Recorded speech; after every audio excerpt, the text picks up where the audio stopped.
Hey, what's up, Arkham? How's everything?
Well, cleaning's always a good thing. Hopefully it's cleaning your collection.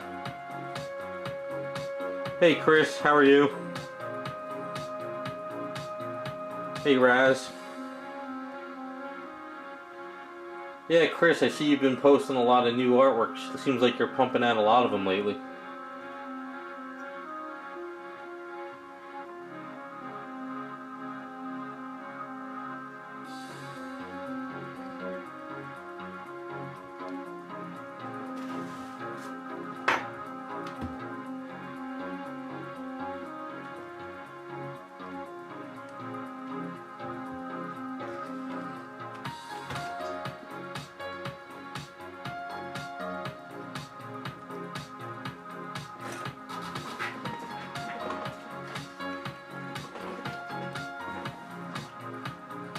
Hey Wells.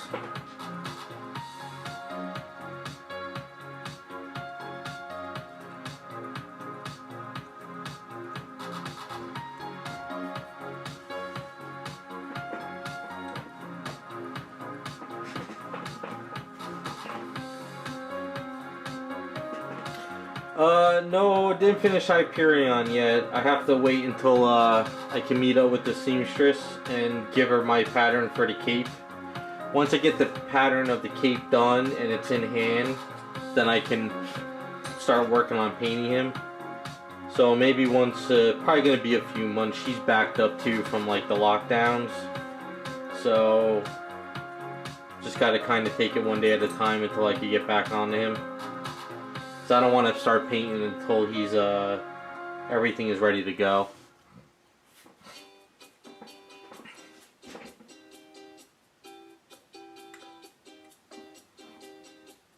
I hear that, Chris. Have you been listing them anywhere, or is it just that you having people contact you? I haven't really like checked anything like eBay or anything lately.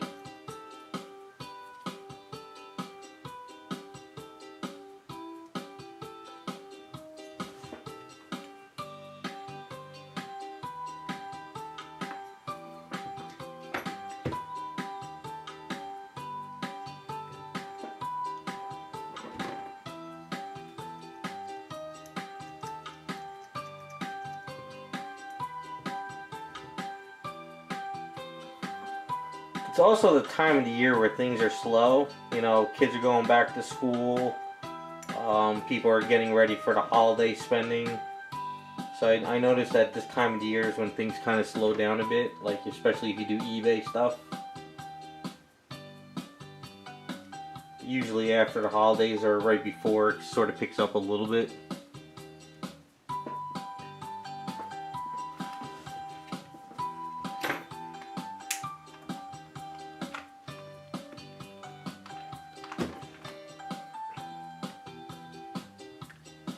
It's not a bad idea, Chris. The other thing too is even if you could create a site and have the stuff there, or you can do like eBay where you can list it for like 30 days and just let it sit there. You never know if somebody will come across it one week.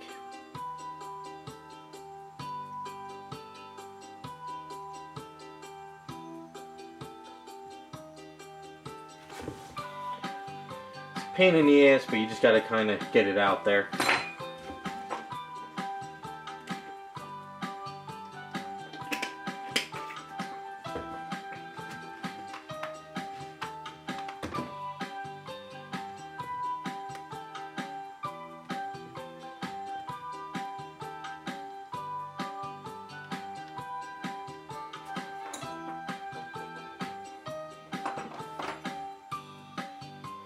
That's what I do with eBay with a couple of my items. Even though I list them on my website cheaper than eBay, I list it on eBay for 30 days just to get views. But if people actually go to my website, sometimes they'll see it cheaper there. Because eBay hits you with fees, so just to kind of have the stuff out there.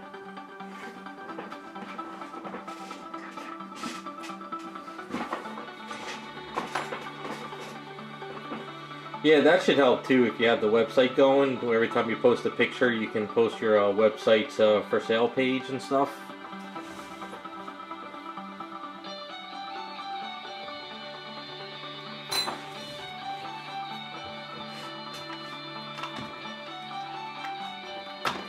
It's gonna be a weird winter because a lot of people might be going back to work.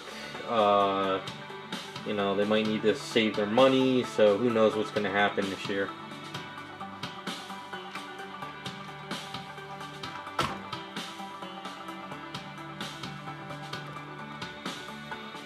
Yeah, eBay's not bad. I see a lot of artists do that, even though they might not sell it on eBay. At least it's some kind of free exposure, just to have the artwork out there.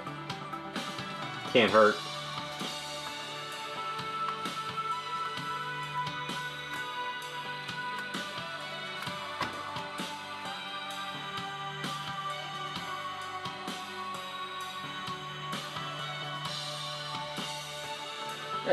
Every place that's you sell stuff now has crazy fees, you know.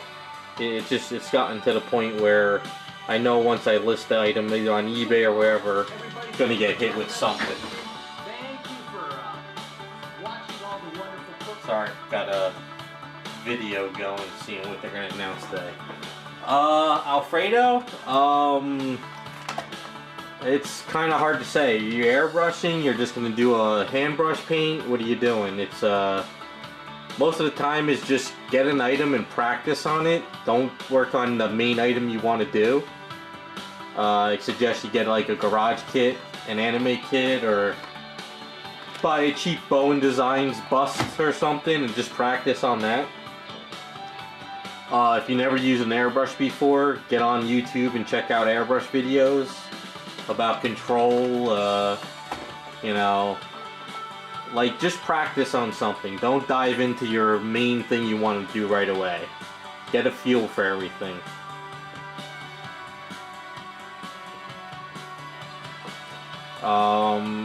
It's kind of hard to say really, you know, like if you've never touched the thing before, it's kind of, can't really tell you like what to do and what not to do. Just more or less practice, have fun with it, don't worry about being the worst person in the world. We all got to start somewhere.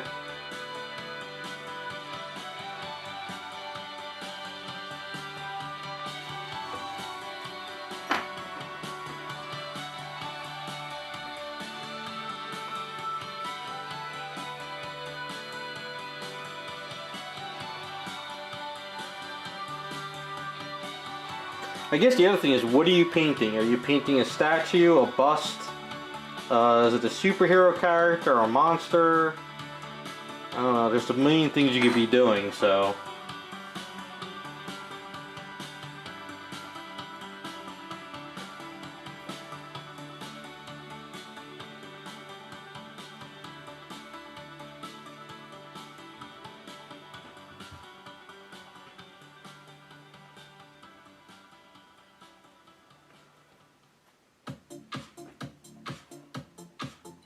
Oh, so you did a 3D print, then I guess, yeah, you can mess around with it and do whatever, you know? You know, the way I work is I do skin tones first, you know, like with her.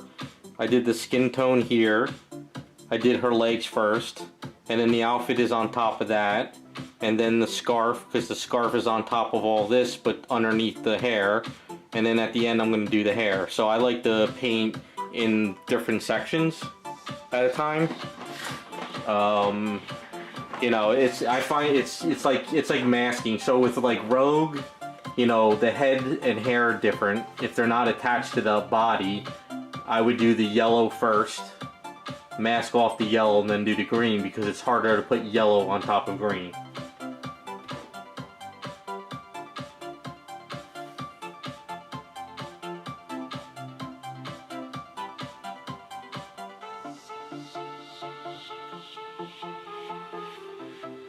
Another thing too is I tell people, if it's the first time you're painting, don't like strip it down and try again. Don't throw it in the trash, keep it. And then next time you paint something, you look at what you did with that one and you try to do better. And then you just keep going until one day you look back at some of the ones you did a few years ago and realize you're starting to see things, you know?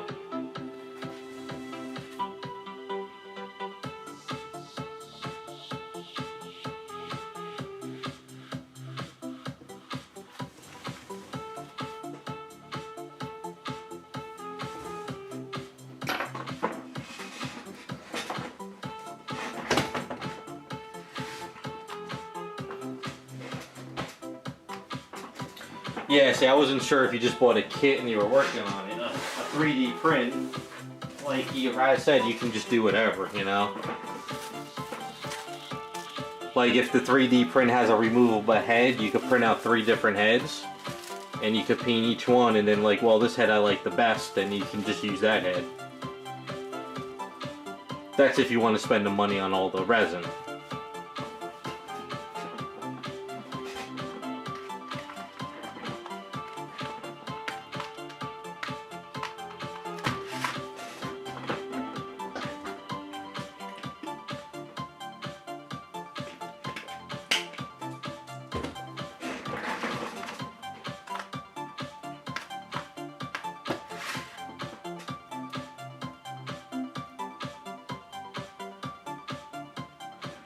You're using epoxy sculpt clay. I don't know what you're talking about. Did you buy Aves or did you buy Sculpt E? You know, I'm not sure what epoxy you're using.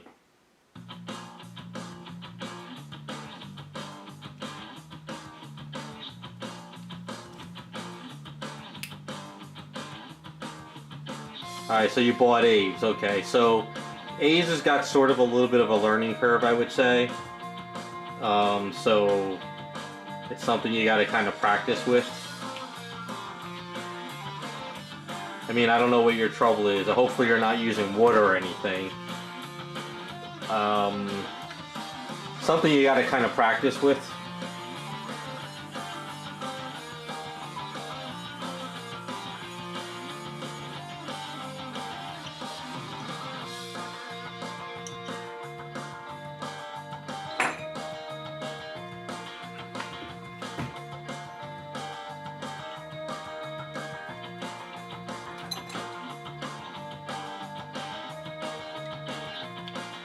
Took me a long time to really get used to Aves to where I'm at now.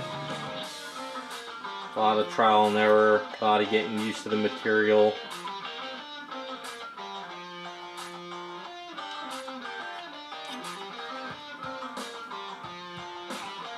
Hey, what's up, Hulk? Oh yeah, there's Scott and Conan. How you guys doing?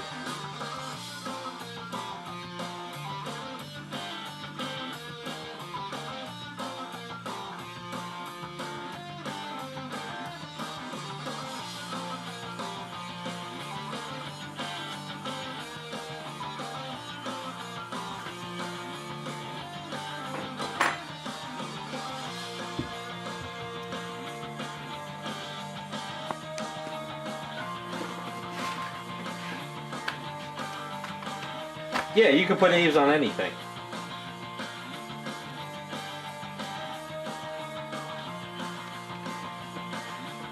It's just that, you know, the residue of Aves on your hands and stuff. Hold on.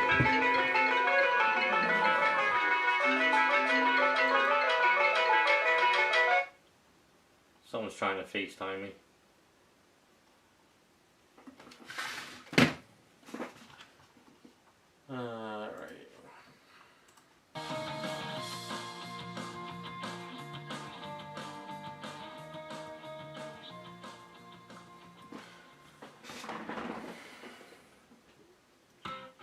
Yeah, I try to blend stuff a little bit more with my skins, you know.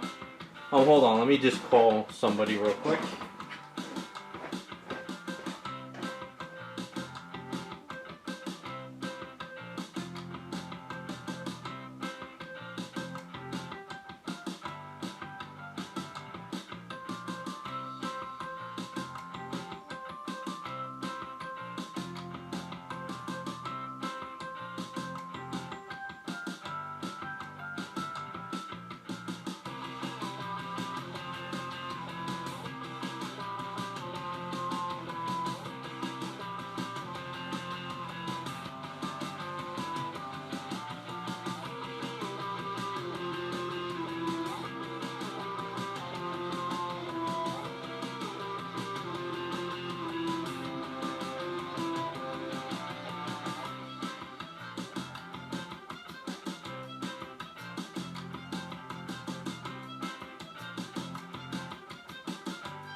Alright, sorry about that.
I think the only problem with silly putty is if you're doing it in a hot room or a hot weather, it starts to sag on you. And the other thing too is don't put it on super thick. Like if you take a chunk of silly putty and you throw it like that thick, try to spread it out thin. You just need a thin layer, just a thin layer, and it stays on better.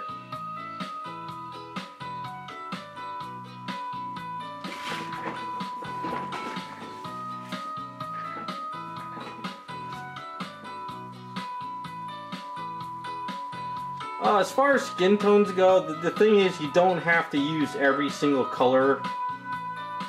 I know there's a lot of painters who want to use blues and reds and greens, and I don't go that route. I like to keep it more of a comic book color and just kind of keep it blended. I mean, we're all different, you know. Of course, you know, you'll get haters who flip out on you, but like 2D artists out there that do all their drawings, some add a lot of colors and some don't.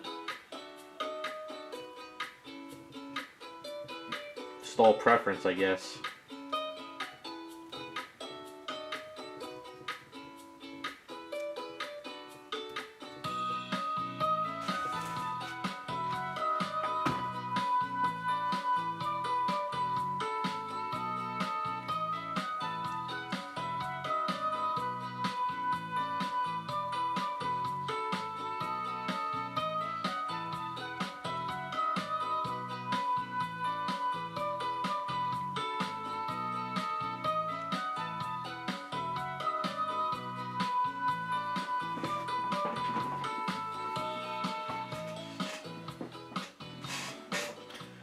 I've never heard of that putty. The reason why I like silly putty is because I've been using it for so long, and for $100 you get a 5-pound brick that lasts you friggin' like 10 years.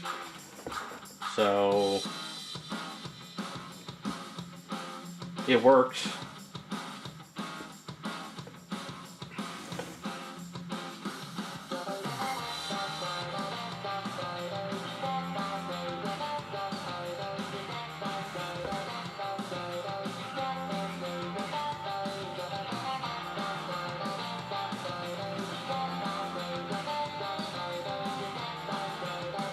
So the Pans, was it Pansier putty? Do they sell you like a lot of it, or is it like $30 for, or like $10 for a little tiny bit, you know? Like, what's the cost on it?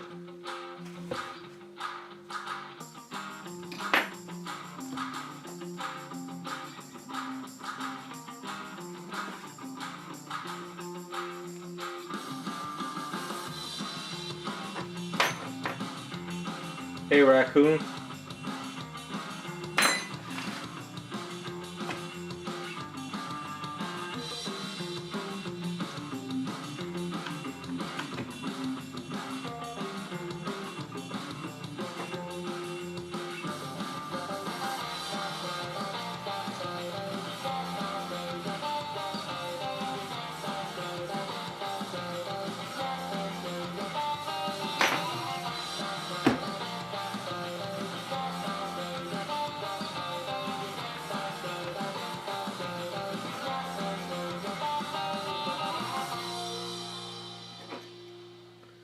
Yeah, is it really expensive?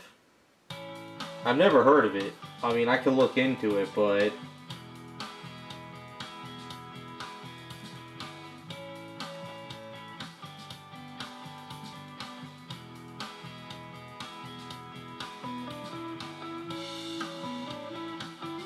I mean, I've tried a lot of different masking materials, and I always go back to silly putty. So at this point, I'm like, well, it works.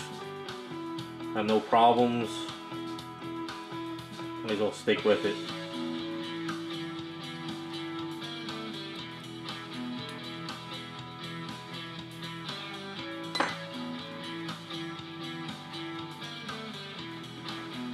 $10 for a small tin, so what? $10 for the same amount you would get from like maybe a red egg of silly putty?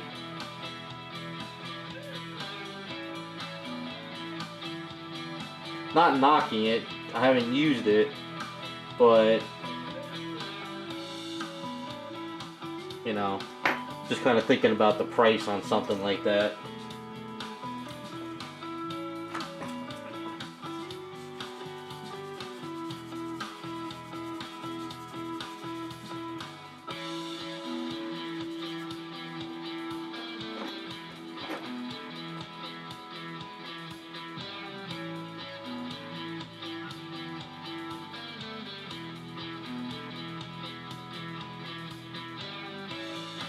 Hey, what's up, Raphael?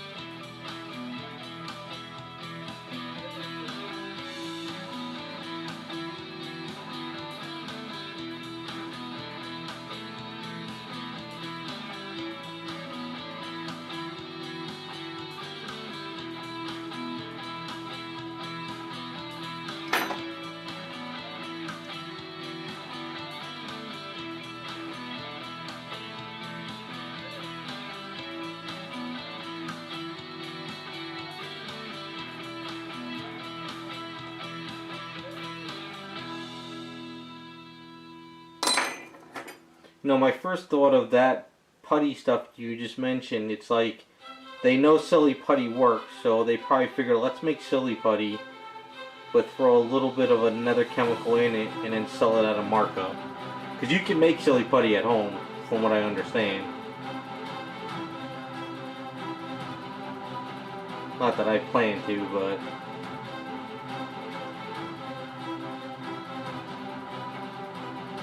was the history behind silly putties? They were trying to make rubber and they came out with silly putty, and then they started marketing it toward kids.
Chris, I pretty much use silly putty on everything. I don't use tape at all, unless it's something I know tape won't rip up. I've had bad luck with tape every time I've used it, and I just don't use it anymore. So pretty much everything I do is silly putty. Like Superman's symbol, what I would do is I would get my paintbrush and I would kind of paint like the edges a little bit, just to kind of like what I did here with the purple edge, and then I would mask it off with silly putty. That's kind of how I work.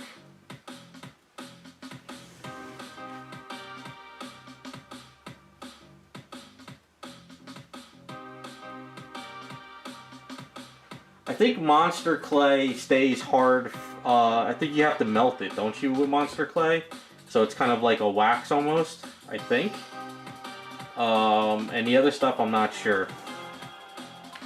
I thought most of that stuff is kind of like you melt it and you work with it, you sculpt something, and then you can just melt it back down again, if I'm not mistaken. I don't think you bake it. Sculpty is what you bake, from what I remember.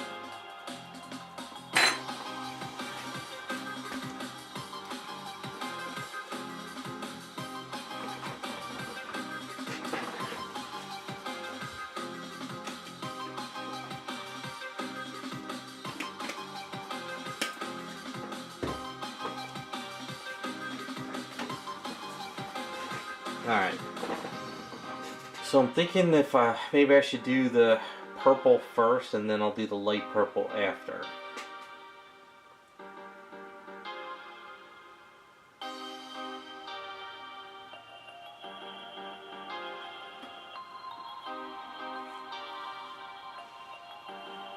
I've tried all kinds of tapes. You know, I've like if you use metallics or pearls,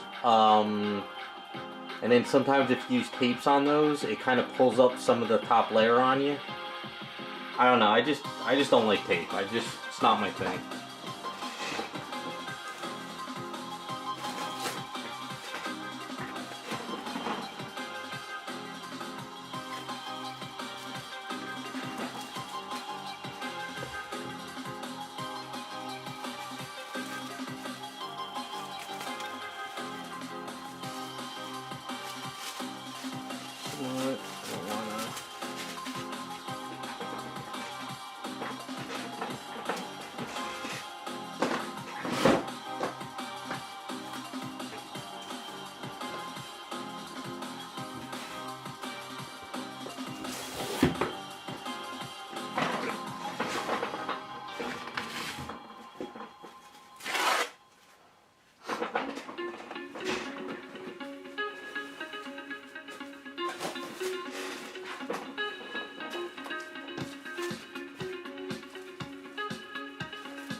I tried sculpting with the wax, and I tried that what is it, the X5 or something, like stuff.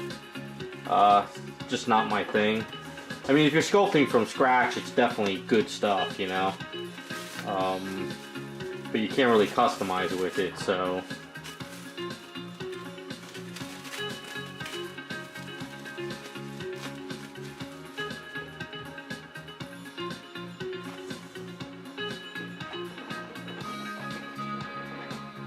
Never really thought of using Monster for making molds. It actually might be a good idea. I'll have to look into that.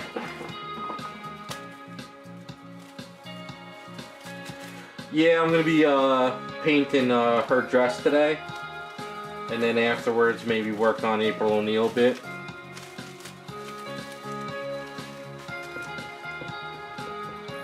I don't rush paint ups. What I'll do is, you know, we did skin tone last week, and then I did the legs last week, and then I'll do the dress today, and then next week I could do like the scarf, and I might do the boots today, and then I can work on the hands, and then I can do the hair at the end and stuff like that. I don't like to rush paint ups.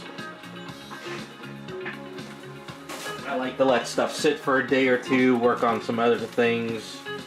Nothing sucks more than trying to rush a paint up and then ripping up all the paint you did that day.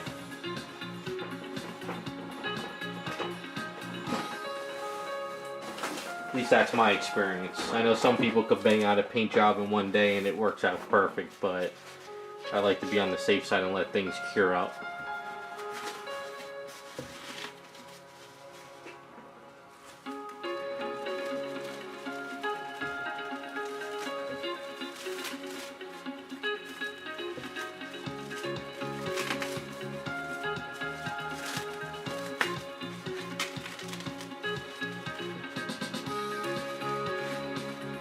So Wells, for the monster stuff, what do you do? Do you just like melt the monster clay and just dip the item into it, or do you kind of like sculpt around the item?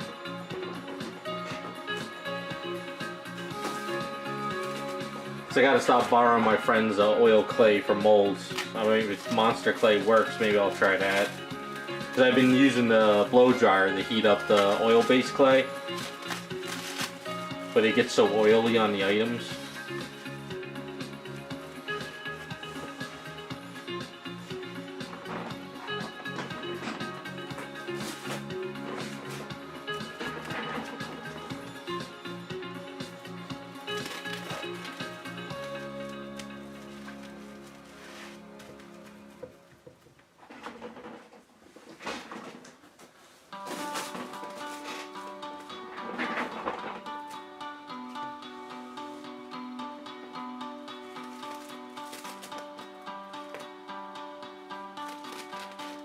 I'll look into it. Maybe that's something I can switch to down the line.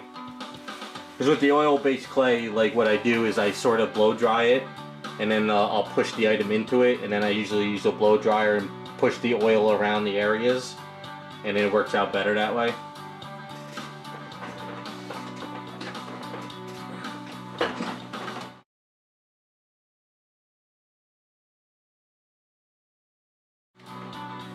What happened? This stopped working. What's going on here?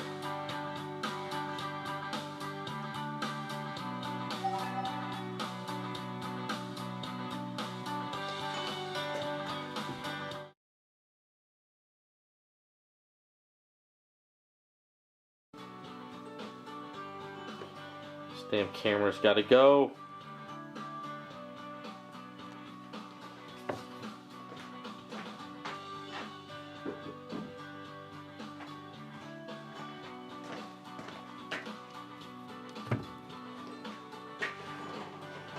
When's the next holiday? I gotta look for a better camera next holiday sales. Maybe I could find another one like I got to replace this thing.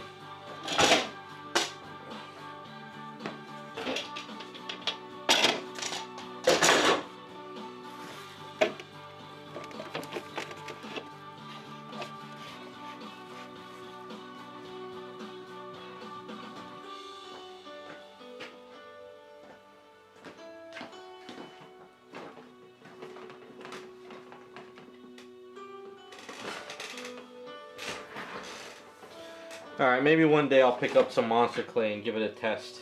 See if it'll work out.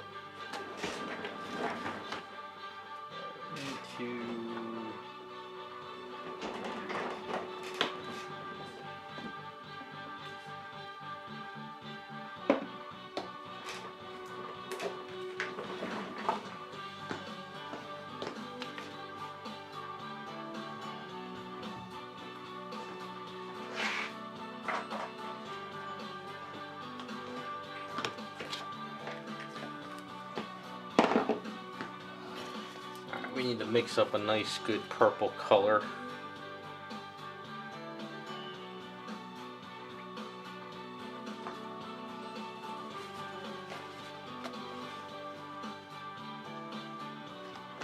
See if I can wash this container out.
Hey Bespin, statue collectors? I don't know what site that is. I go on Statue Forum.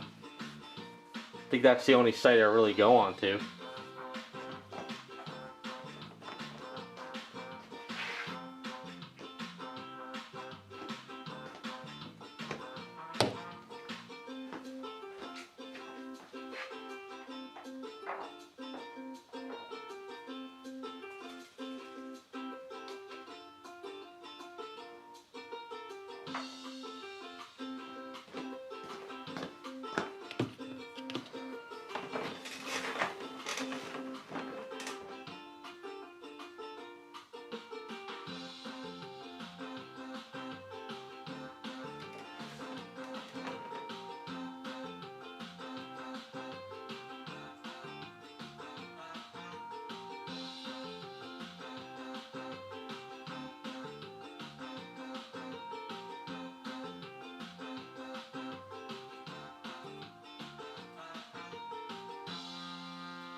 Yeah, Bespin, I don't know. I mean, there was a bunch of different forums back in the day. There was what, Sideshow Collectors, or no, or Statue Freaks? I forget. I go on there once in a blue moon. I go on Statue Forum a lot because I know a lot of people still there. But other than that, I think any other site I kind of don't really go on anymore.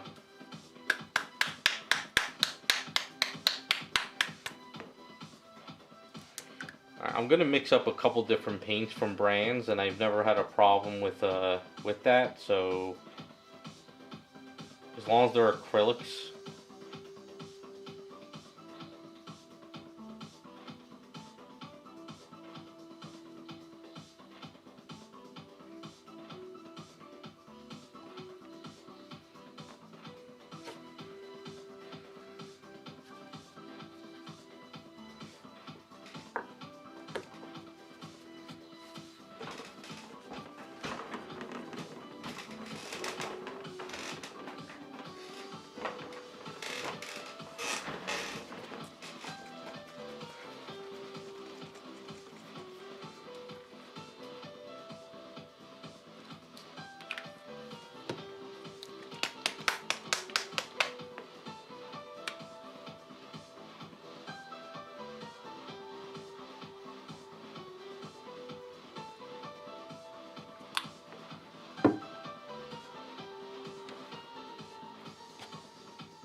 You haven't finished it. What you been doing, man? Gotta get that stuff done.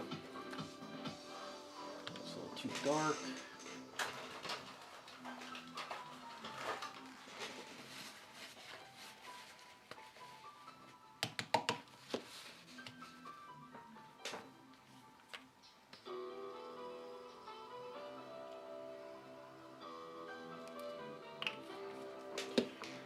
Do we want to go full purple or add a little bit of blue? Just a tiny bit of blue. Let's see.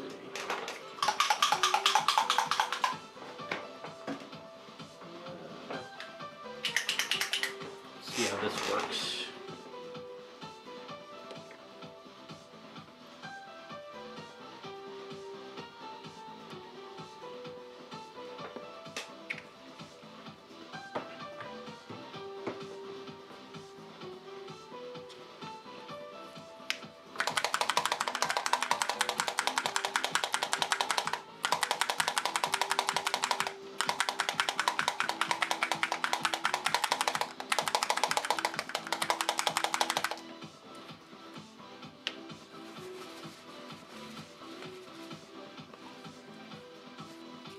Getting there.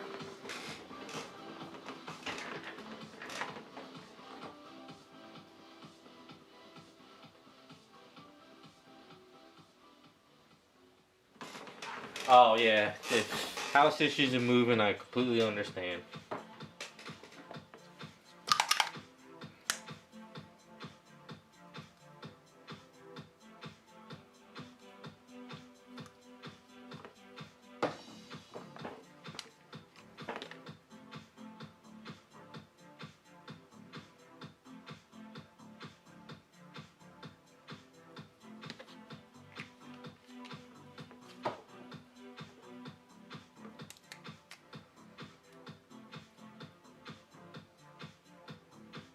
These two Citadel paints were on sale at the art store, so I snagged them. Figure what the hell. Can't beat it, like, you know, $1 a bottle.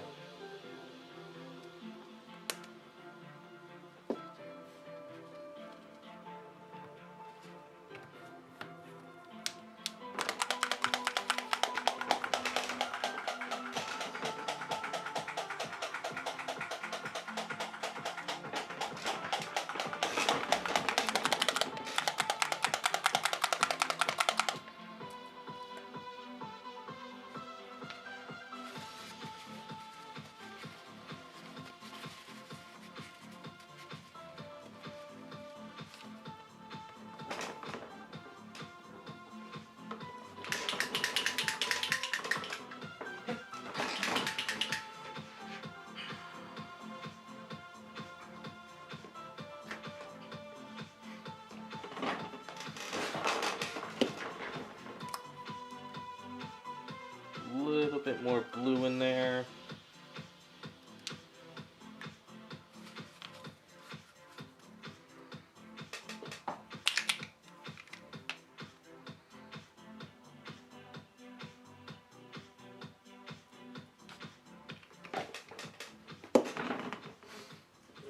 Throw a little bit more, do some pearl white in.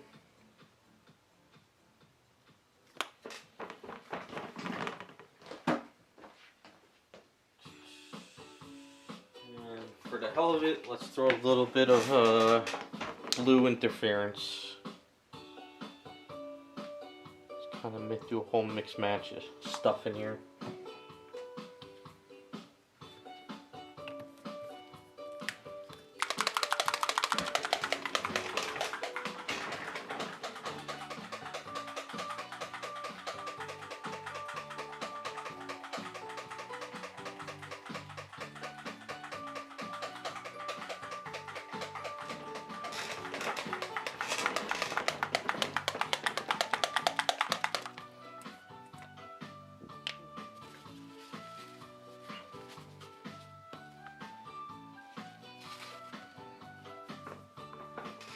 Still need to lighten it up a little bit more.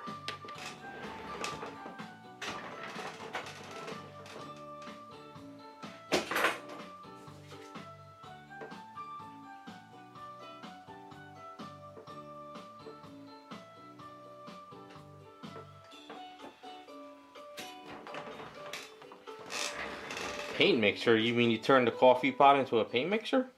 What did you do? Guess I'm reading that wrong.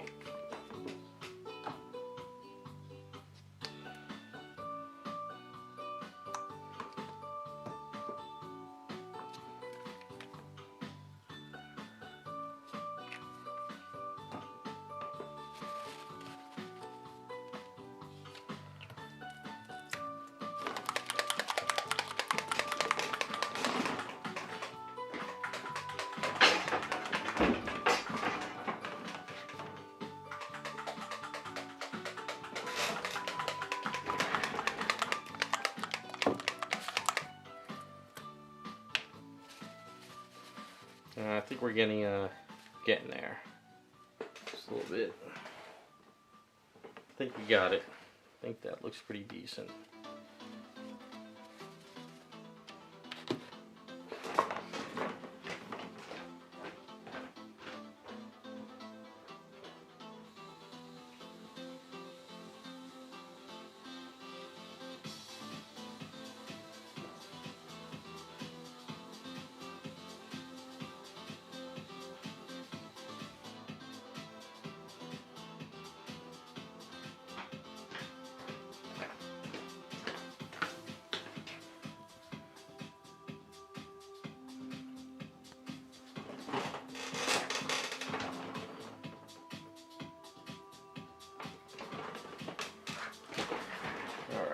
get the right airbrush.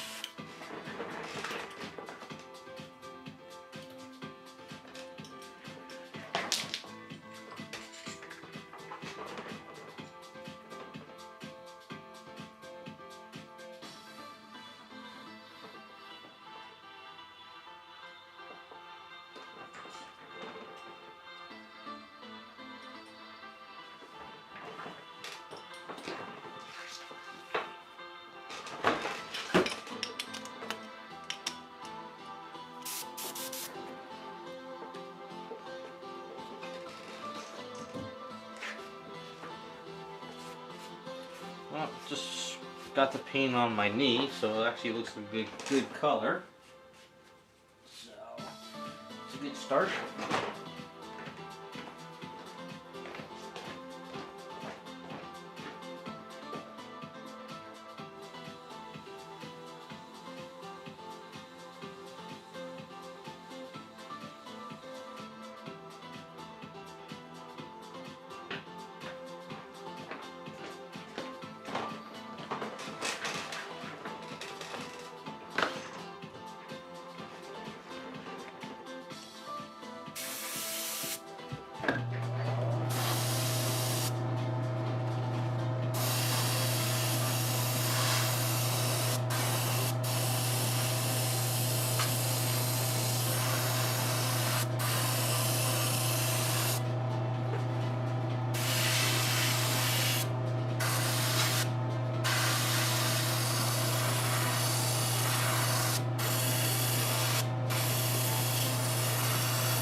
Alright, we got a good base color down. It's got a little hint of a pearl on it, but we want to bring out that sheen a little bit more later. Next we're going to put in the shadows.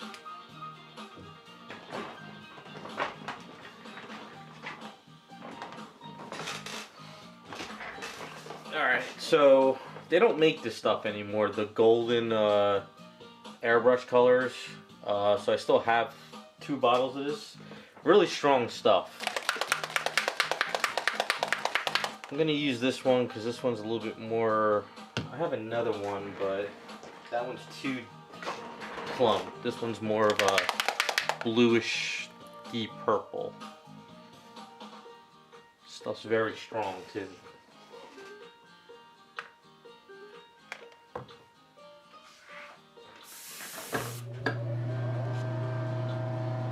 So what we'll do is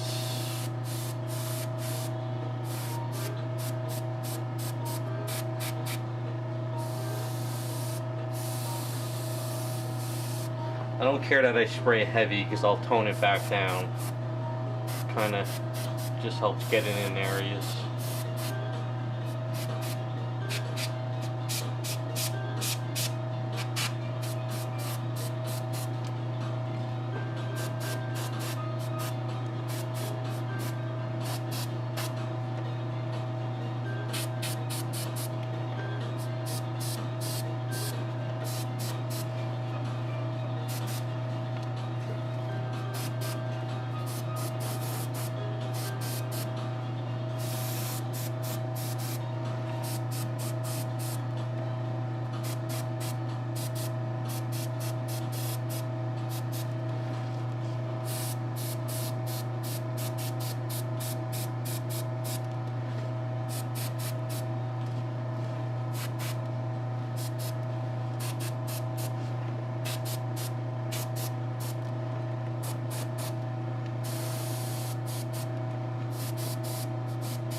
Alright, so what we want to do now is sort of tone it down. So we're going to take some water, take some of the original color, throw a little bit of the pearl in this, and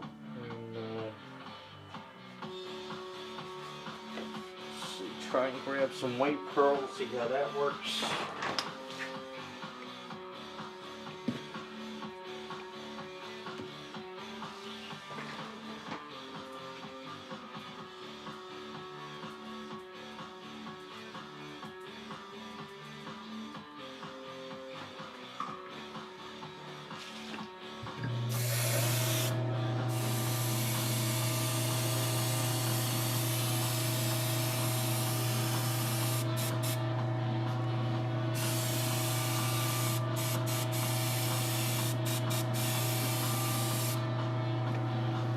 So it's giving it a little bit of a sheen to it while I'm trying to take down the dark areas. So I'm going downwards at an angle.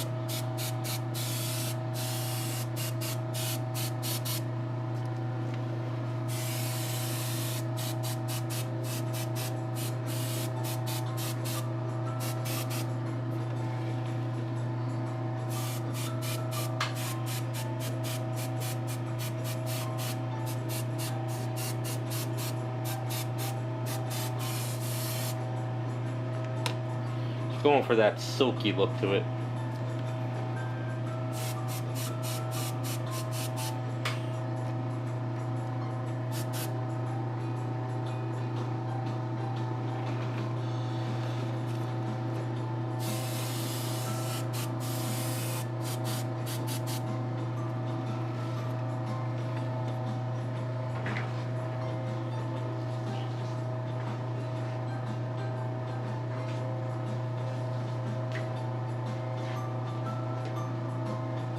What I need to do is kind of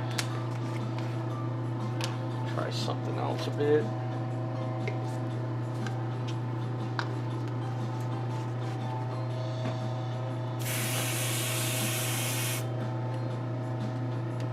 Order some of the original color. Go back to some pearl. Throw a little interference in it this time.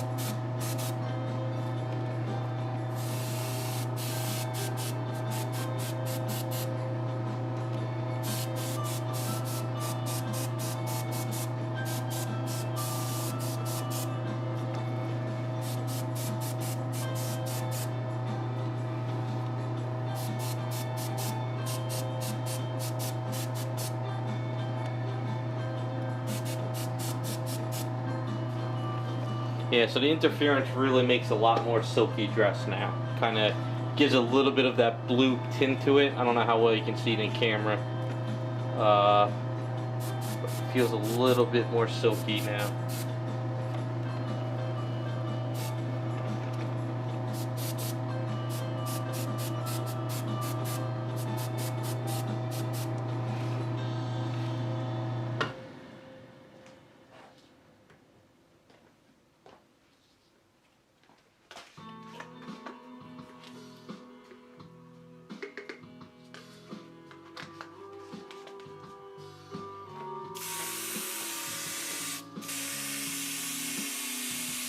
Just one spot I see that I need to hit with the shadow. A little bit under here.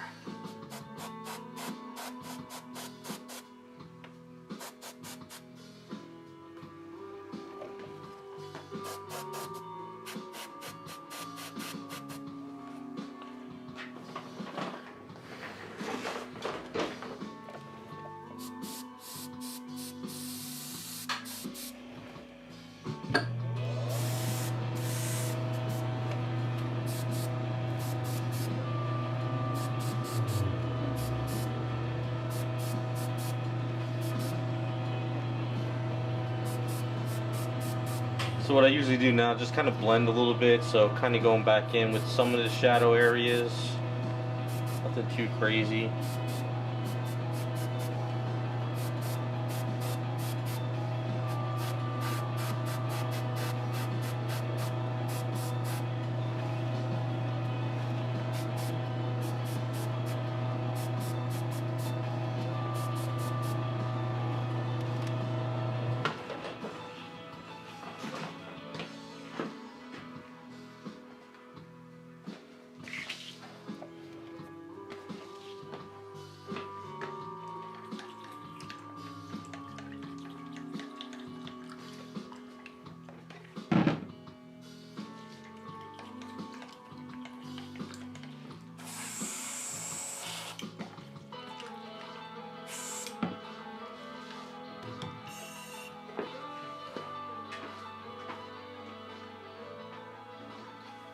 Hey fangirl, you have a good one too, Conan. Thanks for stopping by. Alright, so we got a nice silky dress right now. So we're gonna have to mask this off and do these parts. Let's see if we can pull this off.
Alright, so she looks really shiny, but when if we dull it down with some flat top coat later, it'll take it down. But this is kind of what I was going for, that sort of silky look. What do you guys think of it? I know in the camera it's probably really shiny, but once it's dulled down, it come together. So it's not completely purple, but it's not blue. It's kind of like a plum middle. So in person, I would say it's kind of closer to the Daphne color on the bottom right picture. It's kind of closer to that purple colors in person.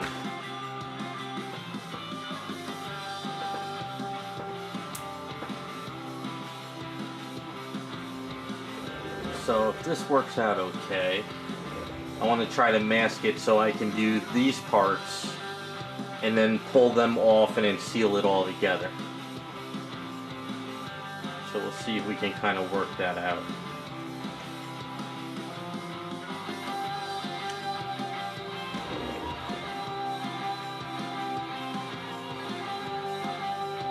I think this will be kind of good variation compared to Velma. Velma will be more flat colors, and then she's got the silky dress. So it kind of like fits the two characters a little bit.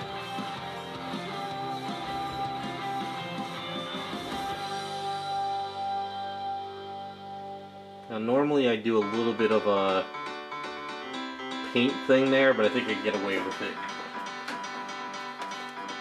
Let's see if we can pull this off.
Hey Tom, thanks, appreciate it.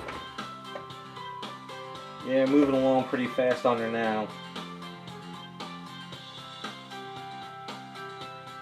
She's probably gonna be way done before Velma even start paints on Velma, so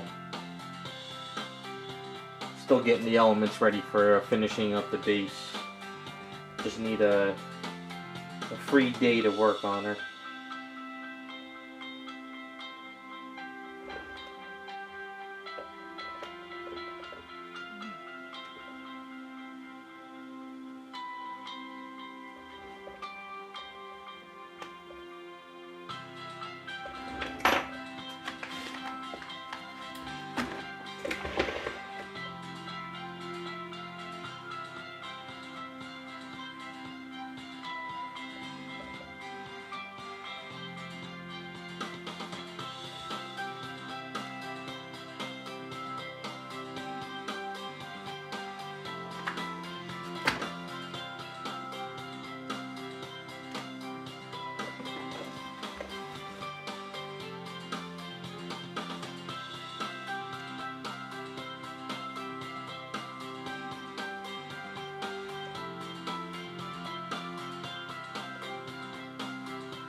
So what I'll do is I'll take the original purple from the outfit, I'll mix a darker color in with that, and then I'll do these lines, 3 lines later down the line.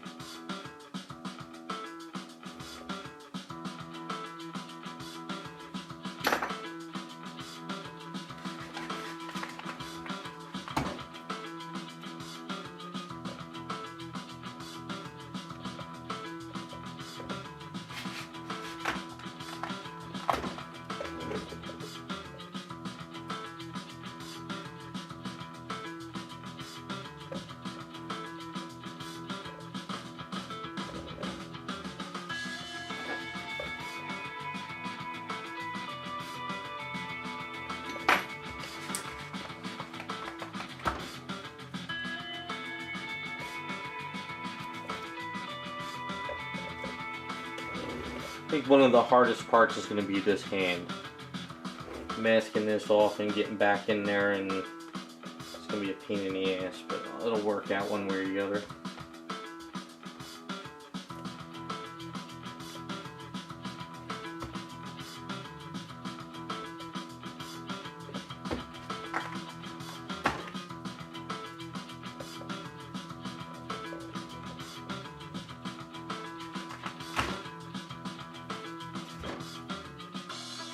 Always make sure you clog up the areas for the keys, because then the items won't go in it correctly.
Alright, now I don't want to stick Silly Putty here, because then when I rip this off to seal it, I'm going to probably rip that off. So we'll have to go only so far. Just use some saran wrap.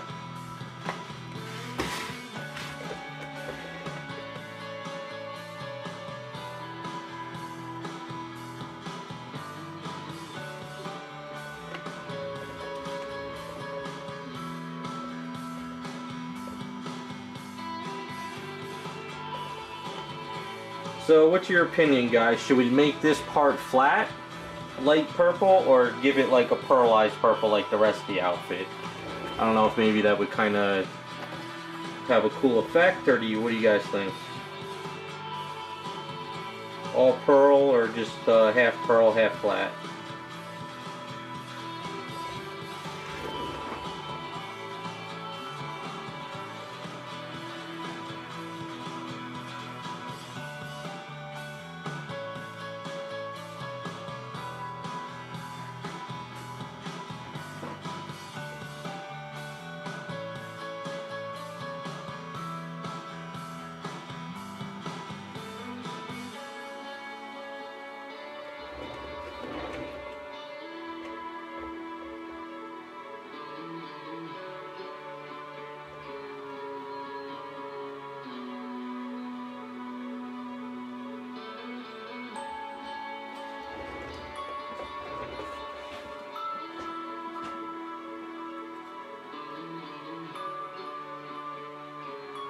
So far, we got some flats. Anyone else want to chime in?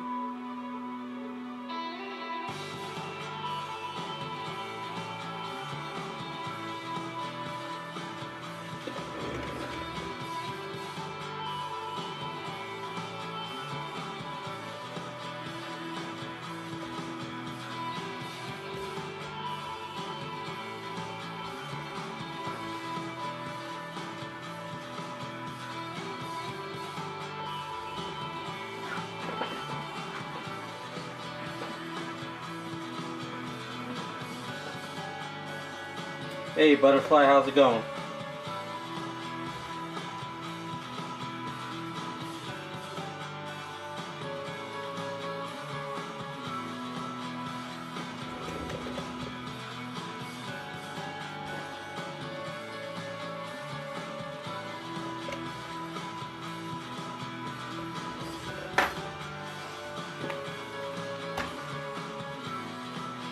So it seems like a majority are saying flat, so I guess we'll do flat, see how it works out.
The scarf, I'm not sure yet. I think if I try to make it silky, it might fight the dress.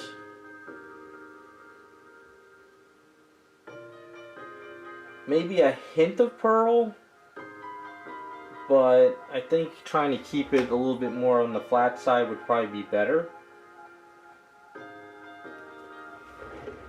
So I really wanted to focus more on the dress being silky and shiny than the scarf.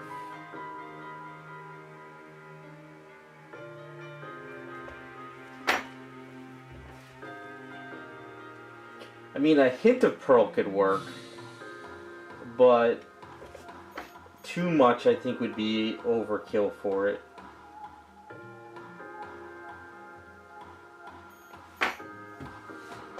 That's just my opinion on it. I don't really be a little bit tricky with that. Sometimes with pearlized items, if you do too much pearls all over it, unless the whole outfit is one solid color, it kind of gets a little too crazy. It's kind of a lot of mistakes I made in the beginning when I was airbrushing and getting into statues. I was putting pearls on everything, and then I realized it was a little too much after a while.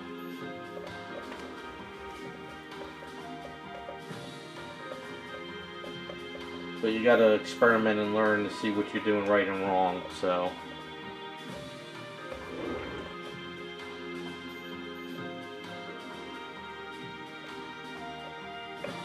Because don't forget the leggings sort of have a sheen to them too.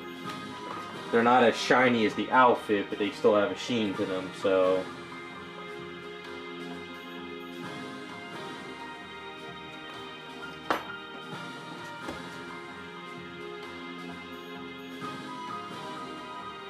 No, that's not a problem. Don't worry about it. You can ask and you can see what I'm trying to do, and you know, that's the whole idea of doing this on streams, kind of brainstorm together.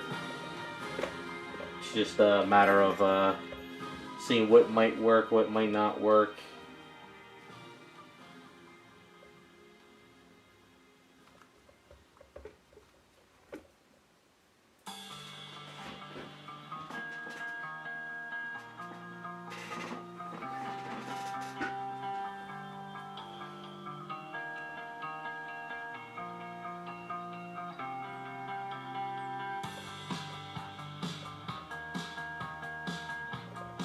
If I didn't do the dress like this, I've been seeing this stuff at the art store. It's I found this stuff. I don't know if you guys have seen these, but at the art store I've been going to, they have these turbo door colors. I don't know, they're kind of interesting. So they have like it's color change. I think they had a green one to a blue or something. I didn't pick it up though. I only picked up these two so far. That might have been a good idea for like the scarf to change from green to blue if it was if we didn't do a pearlized outfit.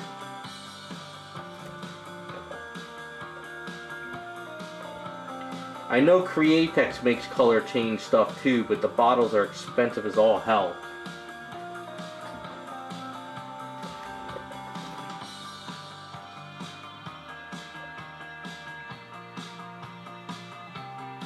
I think Spastic has those as well too. I like the color shift stuff, but the problem is a lot of the items I do, the shifting colors don't match up the character's outfit, so it's kind of like, you know, I would like a color shift from a blue to a purple if it was the character, but sometimes I only find blue to like red or something, and it doesn't look right for the character.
I've also tried some color shifting paints in the past, but they never shifted color though. I guess you have to do it on a super glossy surface. And I guess it doesn't work when I'm working on something like this. I think maybe that was my problem.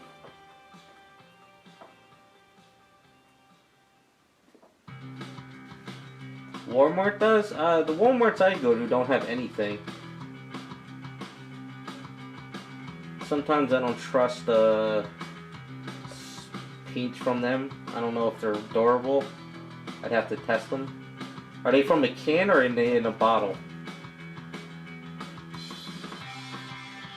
I don't like spraying cans too much if I can avoid it, because sometimes you overspray and then when you pull off your masking it's all cracking at the edges.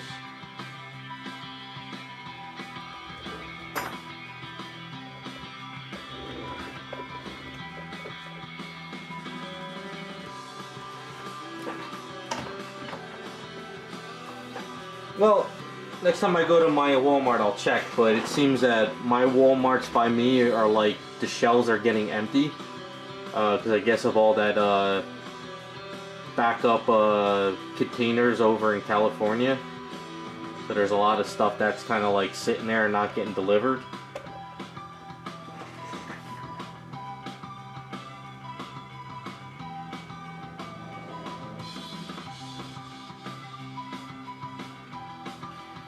Yeah, the problem is I can't gloss the whole entire item black and then shift it, you know. And then the other problem is when you're layering paint after paint after paint, sometimes it's not as smooth as you'd like it. So color shift is kind of a pain in the ass if you want that super color shift on something that you got to get in here, you know. But I'll try to pick up some of those color shift paints next time I go to the store again. They only had a small selection though. I guess they're just testing them out to see if people like them. So that's why I picked up 2 bottles.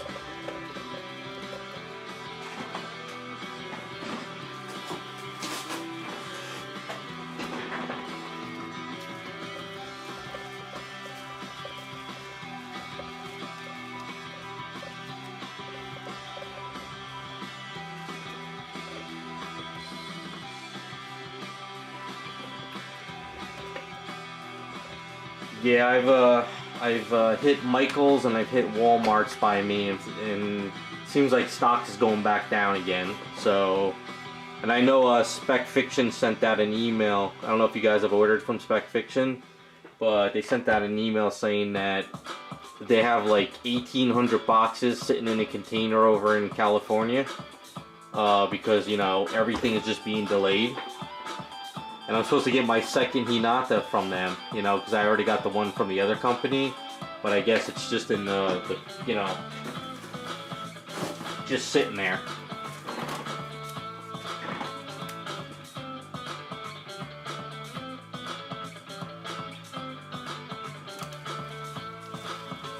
Yeah, even the site that I ordered from the first Hinata from, they sent out an email saying that, you know, they have a lot of shipping problems and prices have gone up. So I think just across the board there's just issues.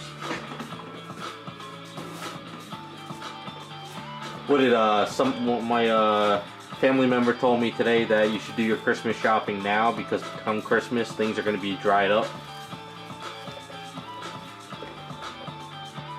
I don't know. We'll see.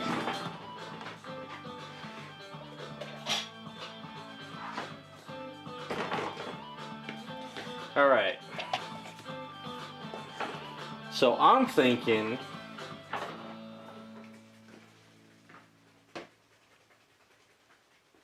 what if we just do this lavender right out of the bottle? I don't know if it's going to be too light though. Let's hit a little bit over here and see how it looks.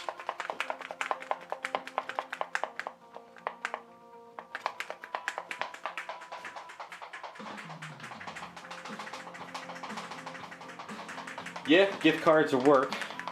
But me and my family, we stopped gifts a long time ago. Came to the point where we're just buying junk for each other, so we just figure nice good dinner, and that's it. Alright, so this is out of the bottle lavender from Garage Kits.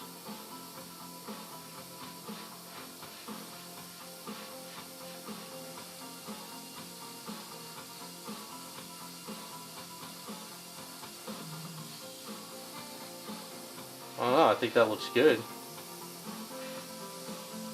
It's drying a little darker. I kind of like it. I think that might be the color. What do you guys think? Look okay in camera?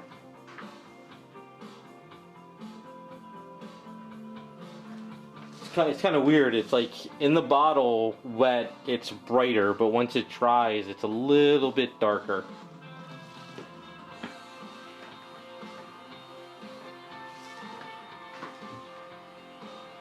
Hey, what's up, Terrell? Just kind of painting here. I think that looks good. I think that might be the perfect color for it. For some odd reason, I love this lavender from Garage Kits. I've used it on a lot of stuff. I actually used it on some of her eyes, too. So maybe that'll kind of help the eyes with this color.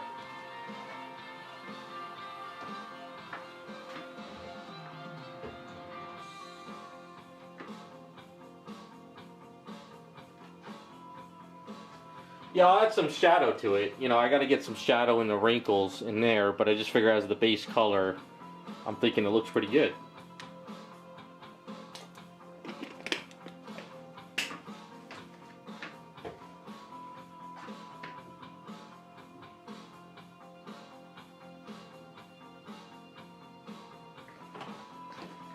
Oh, getting a bonus, that's a good thing.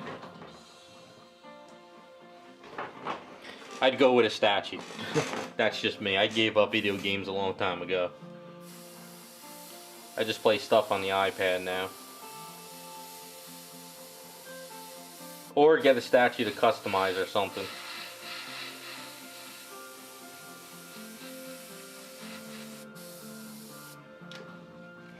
Yeah, I think that works. Alright, let's base coat it and then we'll add some shadows.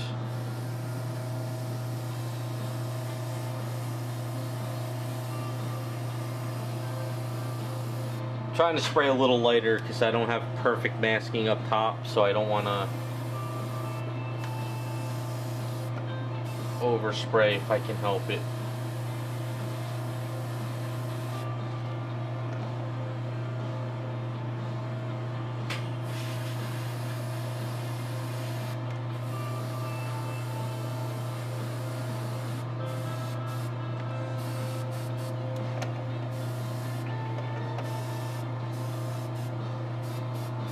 Yeah, this is I love this color, I really do.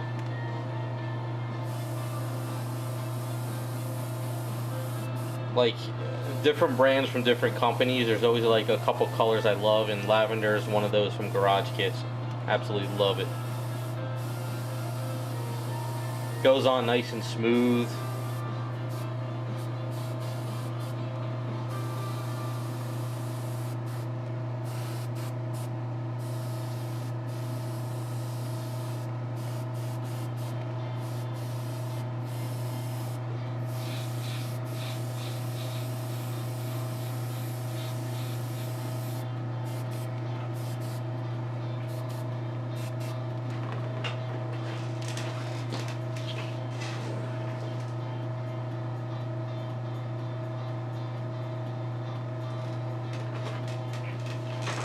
Well, hunt down the statue to customize. You know what I've been eyeballing? Pop culture. Well, that's not pop culture shock anymore. It's what, premium collectible statues or something. They showed off that 1/3 Vampirella. I really like that statue to customize it. And of course they redid the Poison from Street Fighter, but they're not selling it single, which sucks. I really love the changes they did. But thinking about maybe getting that Vampirella to do something with it. I don't like 1/3 because it's just too big, but I just can't stop looking at that one.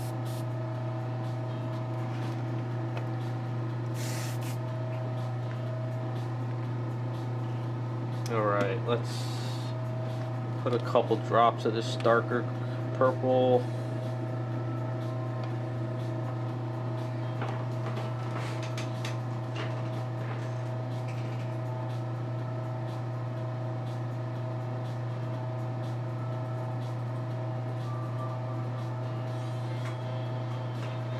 That sounds like a good idea. There's a couple great guys out there that could probably nail the portrait for you.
Yeah, I'm not really a huge Vampirella fan, just that the statue of her just standing there on that altar, whatever it is, from PCS is awesome.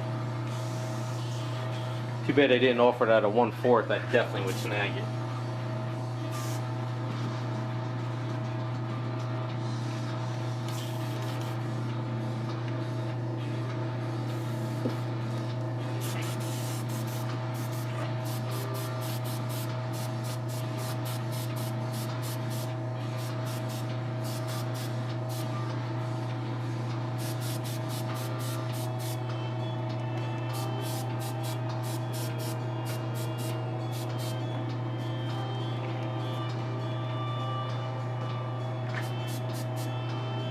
Alright, we got a little bit of sprinkles and shadow in there.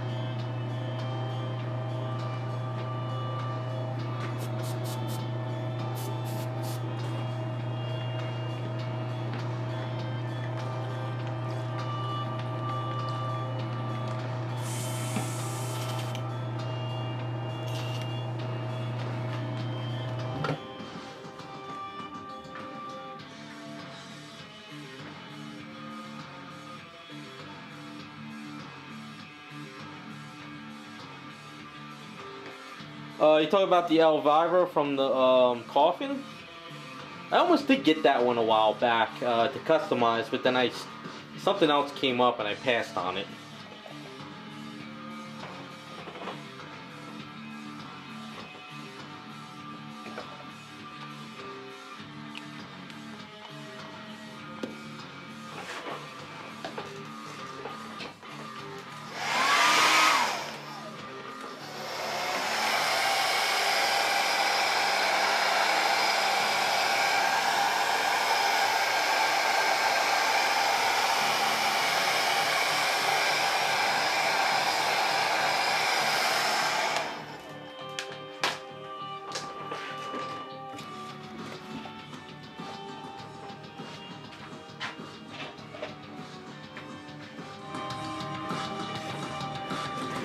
Alright, let's pull this part off and see how it looks, because it'd be easier to mask this off if I had to change it than that.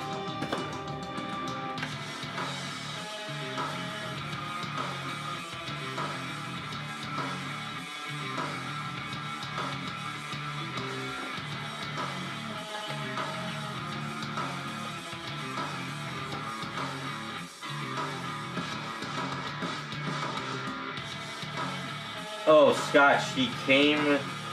Oh, yeah. I don't care about any of that, Scott. I could care less.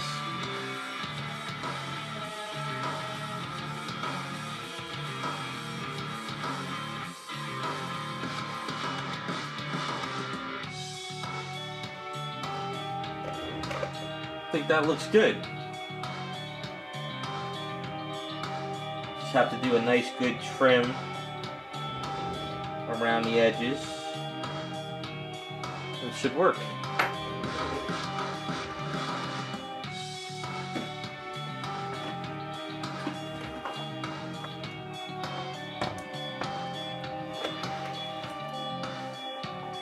Guys think that works pretty decent?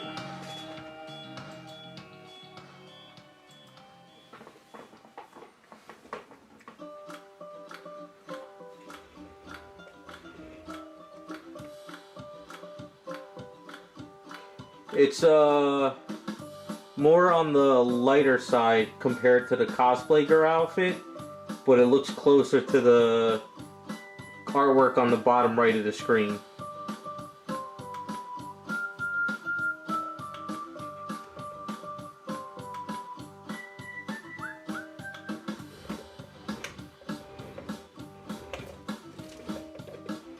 Alright, I think we'll leave it like it is.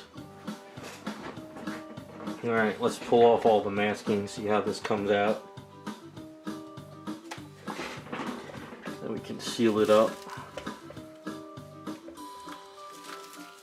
Definitely going to have to trim some of the masking with a paintbrush later because I don't think it's perfect the way we did this.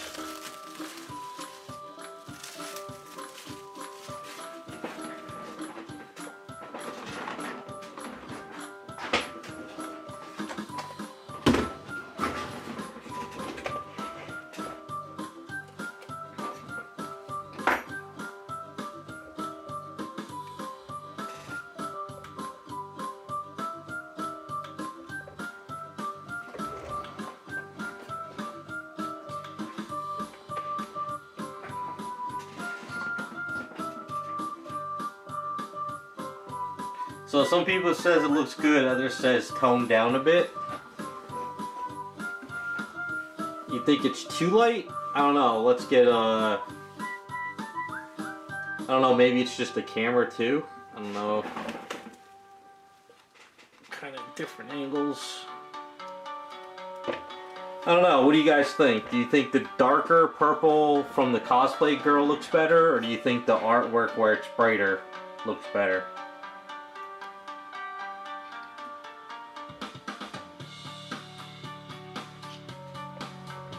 We can lift a little bit here, and then I can kind of put it back down.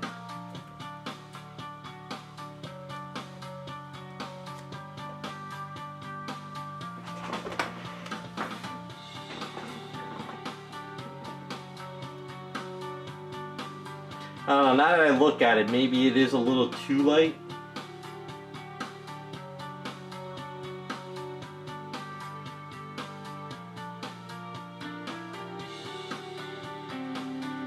I don't know, kind of.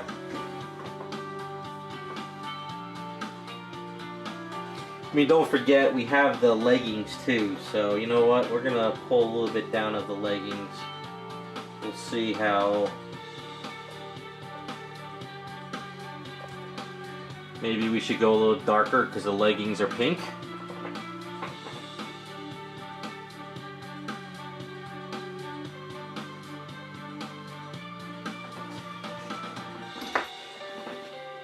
Yeah, I'm thinking it might be a little too light against the leggings. Maybe we should darken it a bit.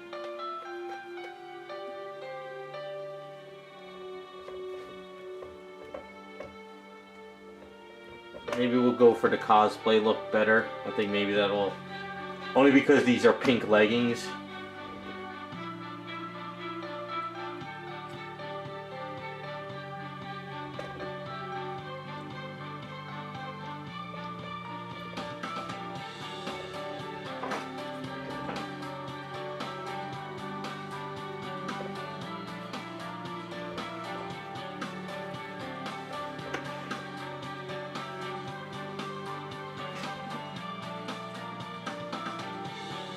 I think we're gonna go a tad darker. I think it's too light for the leggings.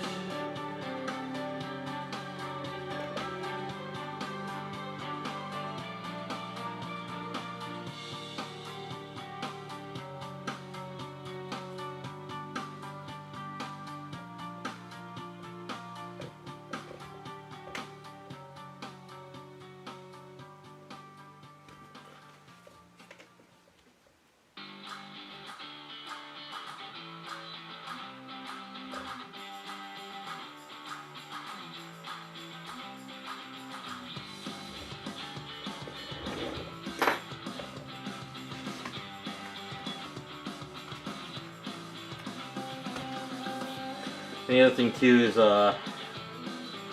my studio lights really mess with the color in the camera and pictures. So it might look good to you guys on screen, but in person it seems a little too light. Just gonna darken it a little bit.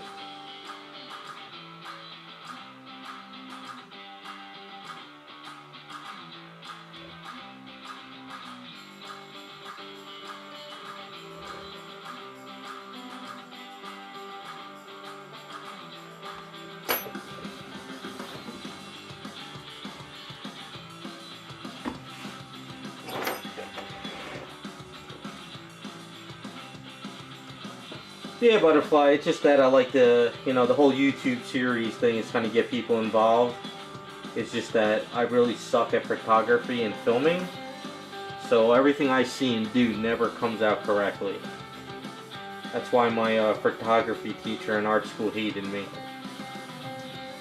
Well, I don't think she liked men in general, but she didn't like me. I just couldn't, like, photography is my worst subject.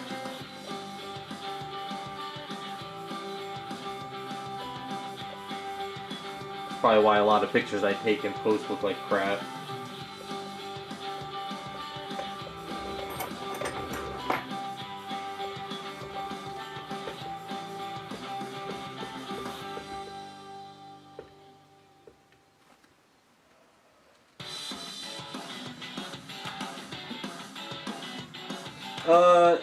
Golden, it was kind of a mixture. I did a base coat, I did some shadow work, and then I misted pearls on top of that with some of the interference.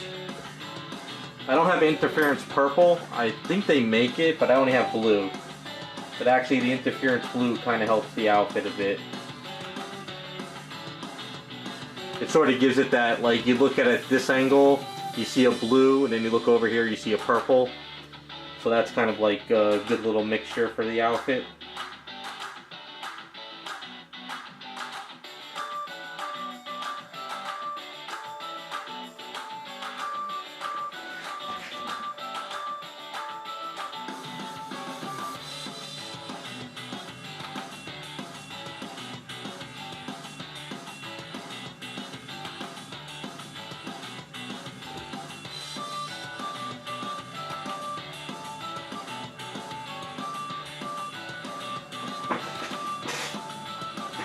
Yeah, the problem is pearls and metallics are very hard to pick up on camera.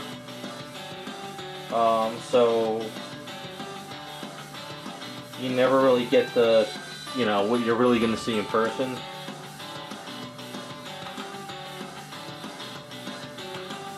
Unless you, edit the picture to what it really looks like.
sometimes I want to hit Control Z and go backwards like in Photoshop. Get so spoiled working on Photoshop back in the day.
I've had dreams, Golden, where I just would be like, oh, I messed up on the statue, just hit Control V and go right back to it, but then I wake up and be like, God damn it, I gotta remask the whole thing over again.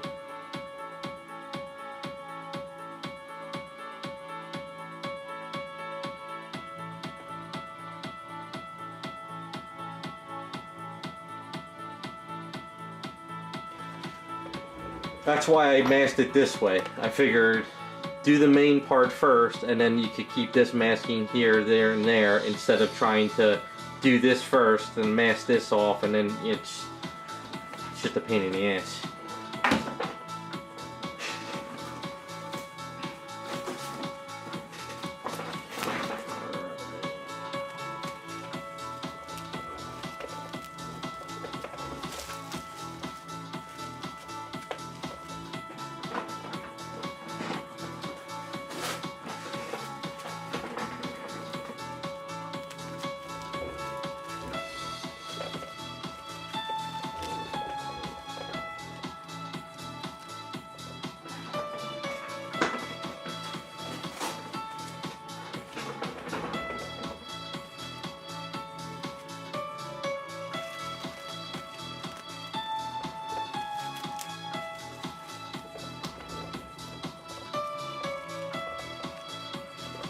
Alright, attempt number 2.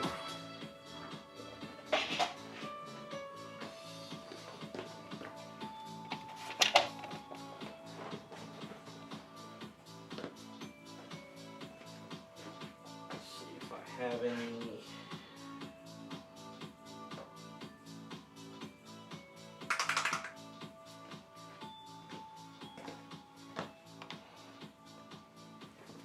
Trying to.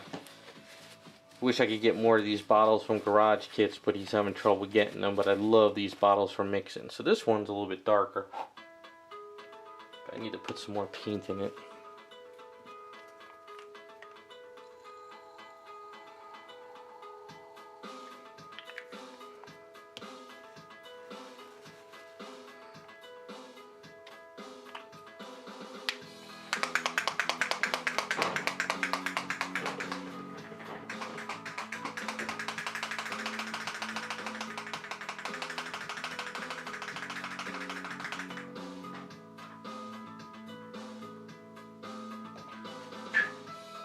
What is brick honey?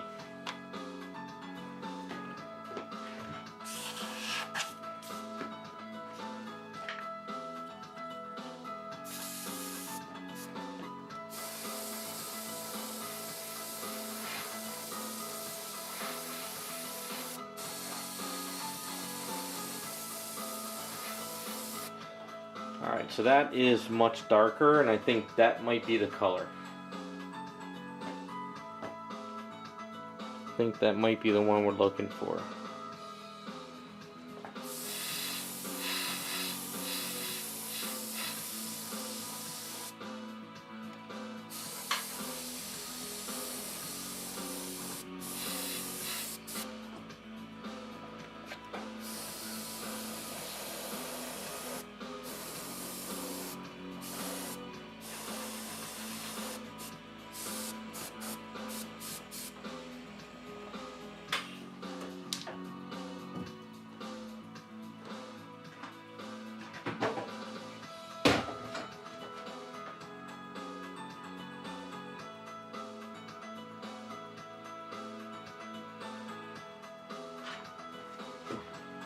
Is it like, is it just wax for sculpting, or like what is it? I guess I'm gonna have to look into it.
Oh, for eating. Oh, okay. I had no clue. I guess what it is, they're trying to sell you like molds and stuff, and then mix it, make honey molds.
Well, I can't blame them. Probably maybe like hurting with the lockdowns and stuff, or supplies are constrained. They probably figured kind of get into some other things.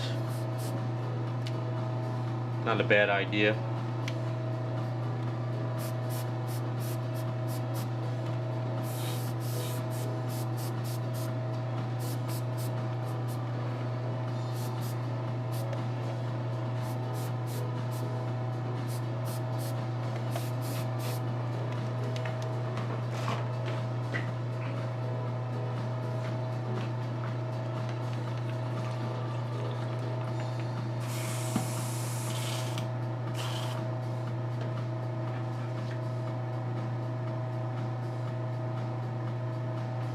Well, maybe next time I place an order, I'll grab some, see how it is.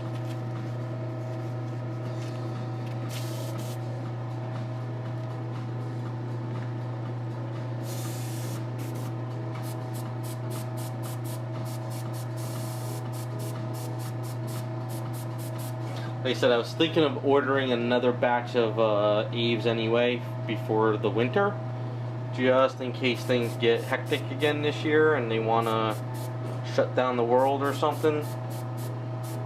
I want to be prepared.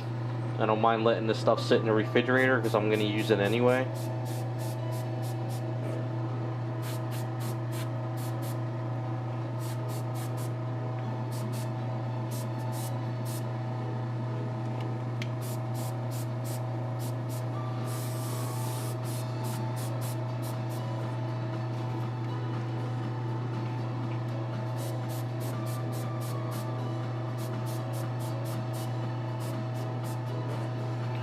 I think we got it. I think that is where we need to be with this now.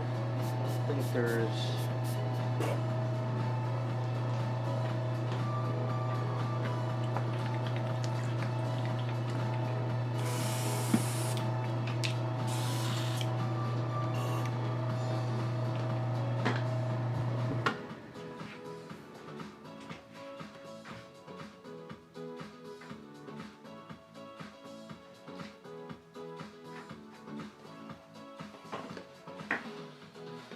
So it's definitely darker than what it was. So at least now I have a paint bottle for it in case any mishaps, I can touch it up. So I think we're good on that front.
Yeah, that's what I was thinking of doing. I have a brand new container of Aves in the refrigerator and also Magic Sculpt.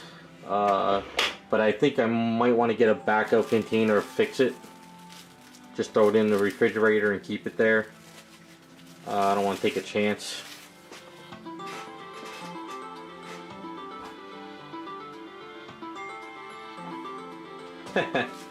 Yeah, I think maybe I'll give it a shot. You got me interested. I'm not really a fan of, like, you know, honey. But even if I don't like it, I know my parents will probably take it, so it's worth a shot.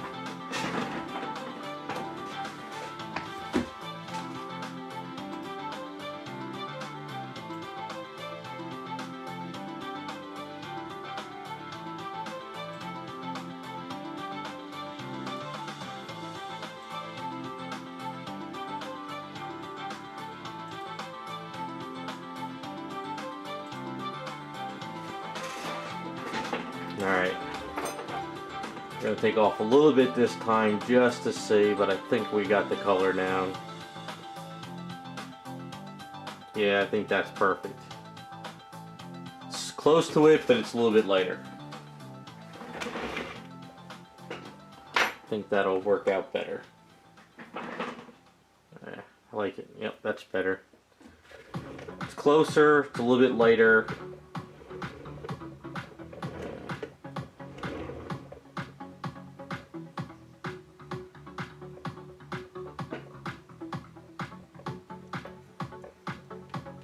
This way I think once we pull off the leggings, it won't be so like light and light next to each other this time.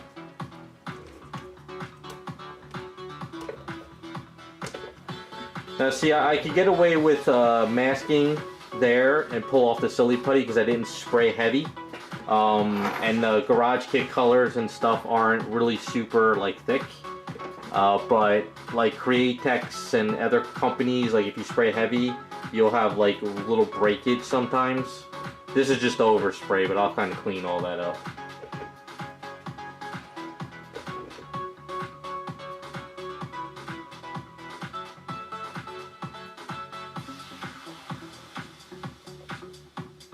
You always try to just take it off slow. Don't dig your fingernails in there.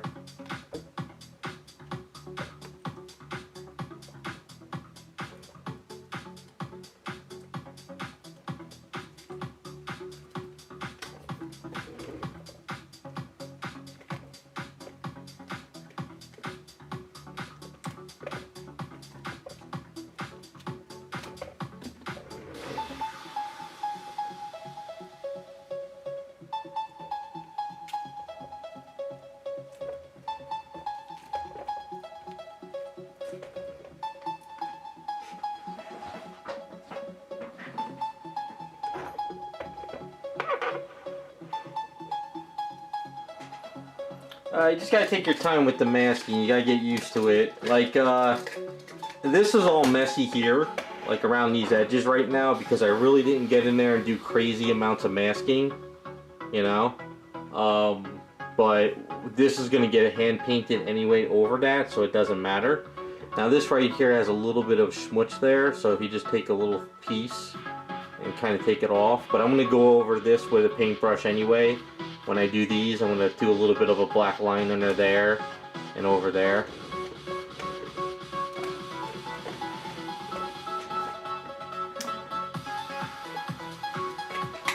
Scott, I go through a lot of solvent only because I waste it so much, because I'm always trying to clean off the brush and I put it on the paper towels. Like, if you really want to be, you know, a little bit careful, you don't do what I do. But I go through a lot because I'm just, you know, really trying to get a lot of that Aves out of my stuff and actually keep my brush sort of like wet when I'm like painting, like sculpting it. So I don't mind picking up extra solvent and running through it. I know people are like, oh, it's so much money for a 16-ounce bottle, but it just works for me and I just run with it. I try to salvage a lot of the Aves, but the solvent, I just run through it. Plus, I think solvent evaporates too on you, so if you leave it open or you keep the bottle open all day, it sort of evaporates on you, so that's another thing. Not fast like acetone, but it still evaporates.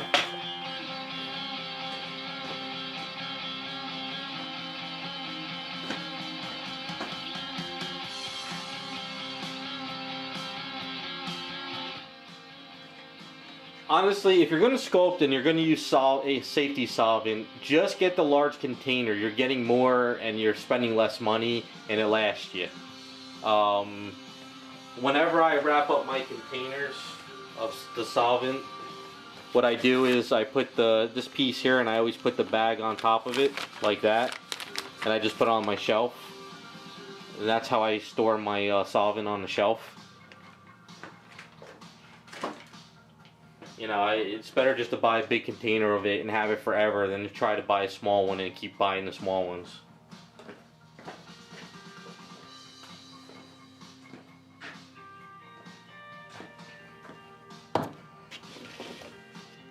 I mean, then again, I'm always using it every day, all day long, probably most of the time, but still, if you're in a hobby and you want to buy this stuff, just get the big container. The solvent doesn't go bad. I mean, I've had solvents for months and there's no issue. It's just the Aves will go bad on you if you don't use it in a few months.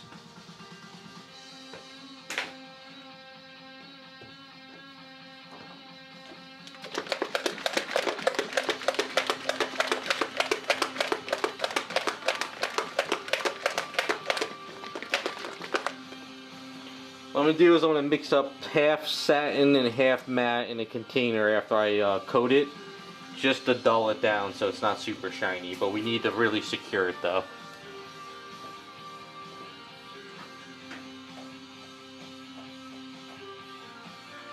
It's there. It's 16 ounce.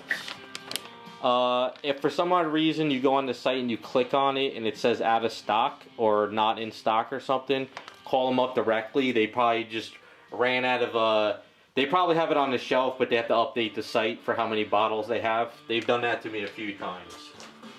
So I would call them up and they say, oh no, we just put like 50 more on the shelf, we just didn't update the site. Because I guess what they do is they don't want to oversell the items if they don't have it in stock. But you can't blame them, they're not like a huge company.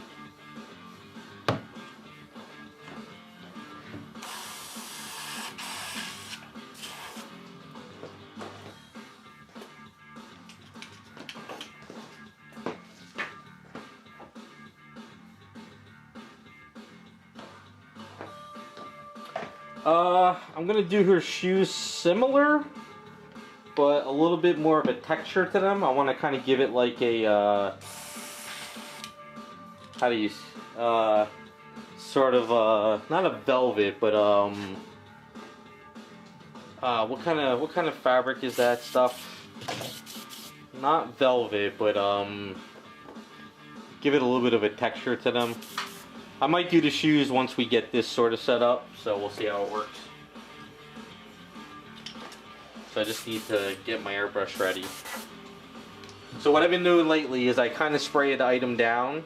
Instead of letting it dry to perfectly dry, I kind of start hitting it with the Vallejo colors just to kind of bond to this a little bit easier. So just make sure there's nothing.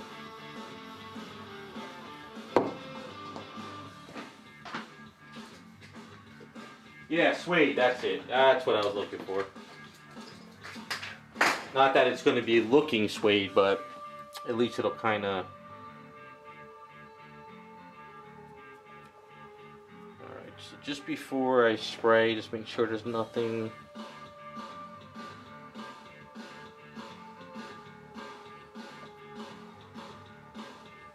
I mean, it's kind of hard to get a suede look with a color like purple, but if you give it a little bit of a texture, it kind of has a little more fun with it.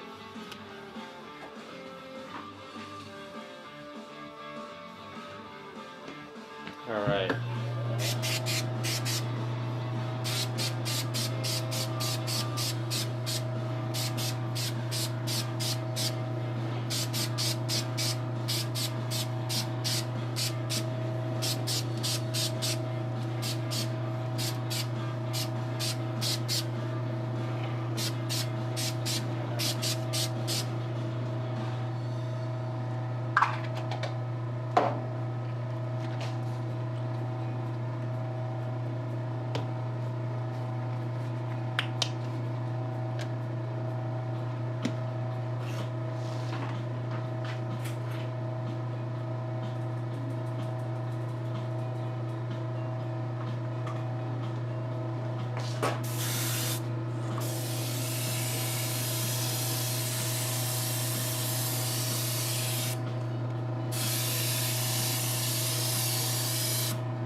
Still a little bit of a mess up over there we have to touch up.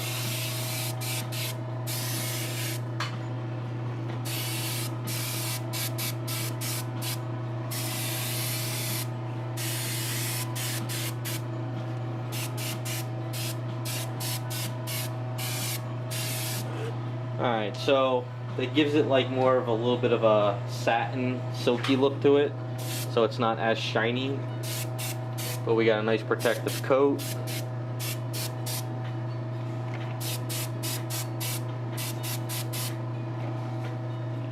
So that little spot's messed up though, so.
Now normally I would let it sit for a while before I unmask it, but we don't have much masking, so I could do it now.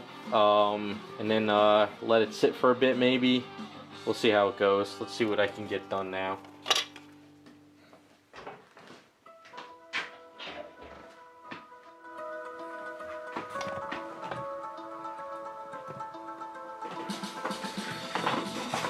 So after doing that, you still have the pearl look, but it's not as pearlized and super shiny, but we have more of a silky look to it.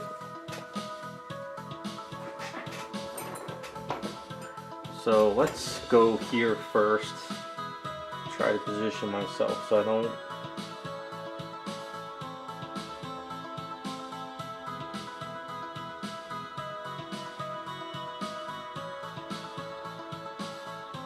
So because I use the car paint, you can get that cracking at the edge.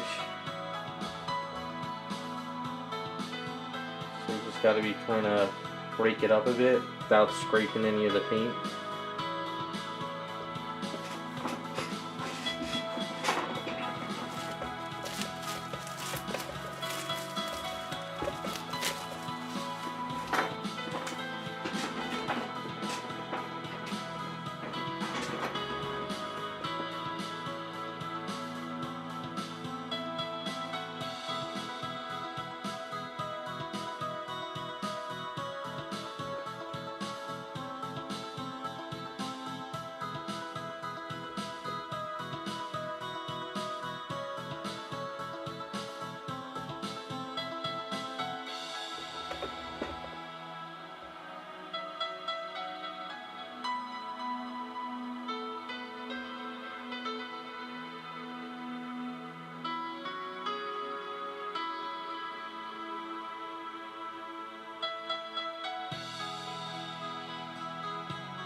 Where she's looking. I did the lips during the week.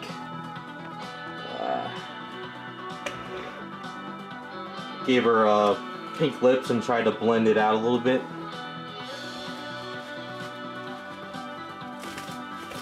I gotta touch up the eyes a little bit more on the inside, but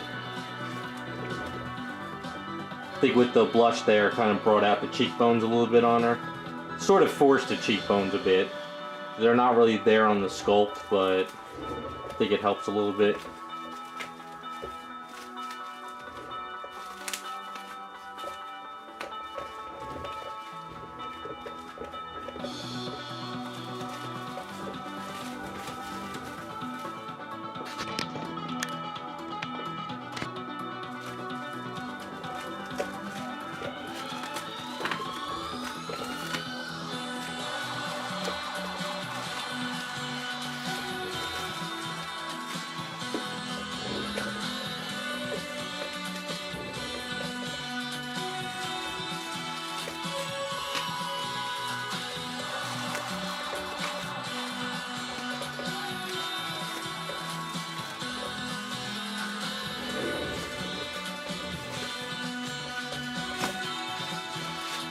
Yeah, I like the pink leggings against the purple already. I like that a lot. Purple almost makes her look like a badass with the pose.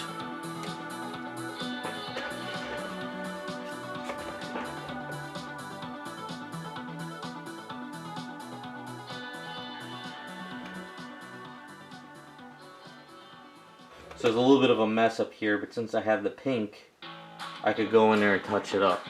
So it's not the end of the world. Now there's a little bit of like gunk on the side, so if you have a little bit of a brush. Think of the car paint as like a candy shell. If you let it sit there and dry a bit, you can kind of just break it off. So I just got to trim a little bit here with the pink.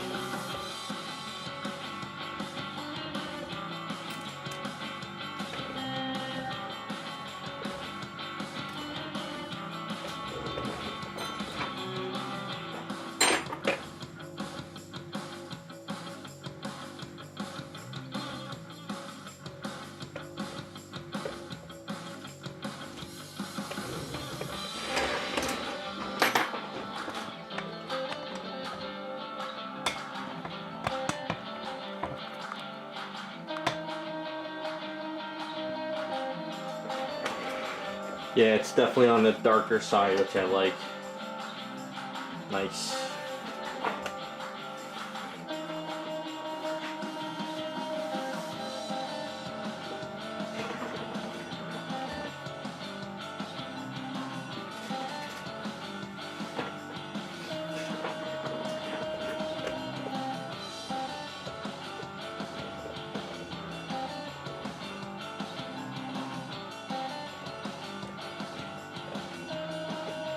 Yeah, see, I like Velma.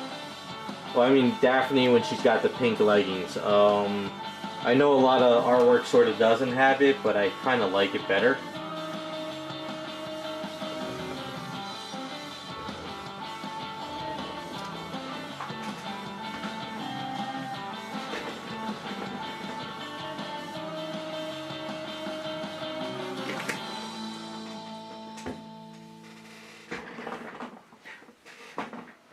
Hey, what's up, Jacob? Yeah, I'm liking it. I think what we'll do is I'll do some trim on the boots. What I'll do is I'll mask them off and we'll get those done. I think I want to get those done today. Try to get a lot more going on it.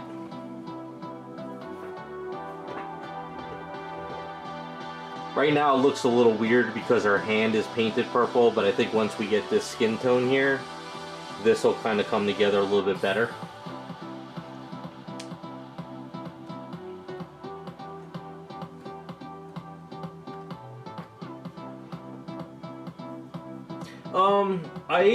Do you guys know, if anyone wants to look up real quick for me, what color eyes does she have? I completely forgot to look that up this week. I keep on wanting to say they were brown for some reason. Unless they're green? I don't know what color eyes she's supposed to have.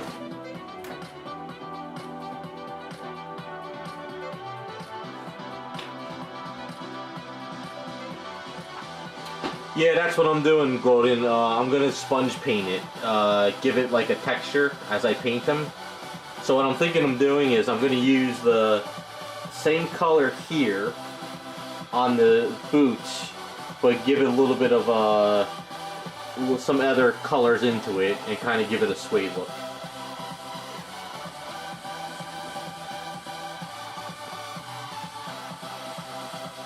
Yeah, the green I did a trim on for now. That'll be like the darker shade of green. That's going to be the base color green. It's easier to do a darker shade of green all throughout it and then hit it with the highlighted green afterwards because, you know, I only have this little workspace in here. So I just have to do the trim of green over here now when I get a chance.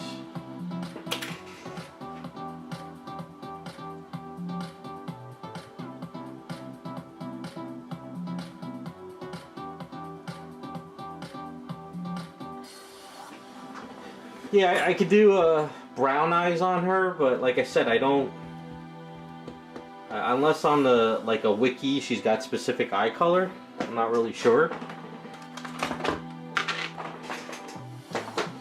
But then again, it is my item, so I could do whatever color I want. We don't have to be exactly accurate, but it's I don't know.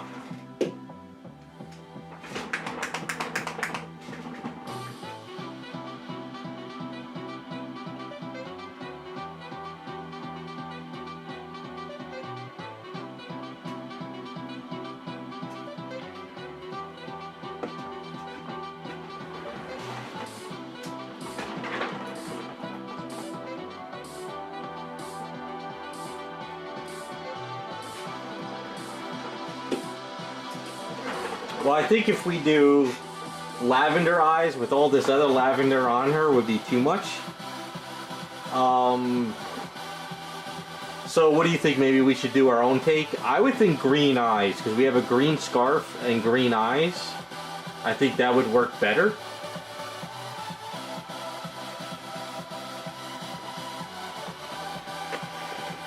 You know, I mean, we know it's pretty much Velma at this point. I mean, not Velma, Daphne. So I think we could do our own take on it. My vote would be green eyes.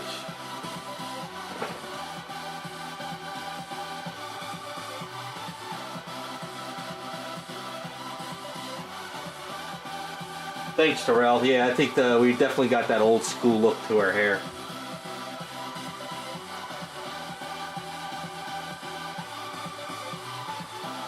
I say we go green. So when the eyes are always done at the end anyway, though, because if you with the eye decals, if I don't paint the eyes and I do eye decals, if you put silly putty in there, you rip it out because the decals stick to the eye, the silly putty. So I'll do them at the end. But I think green would look better, you know.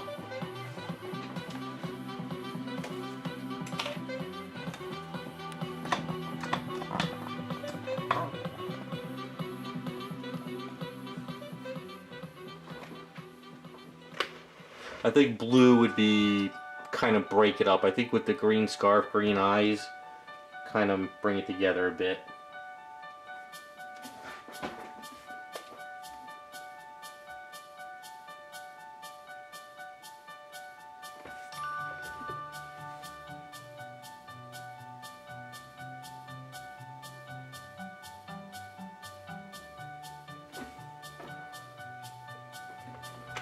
I figured I'm asking first though, because I've in the past, if I've ever done wrong color eyes, people flip out on me. So it's always good to ask. Make sure we get it right.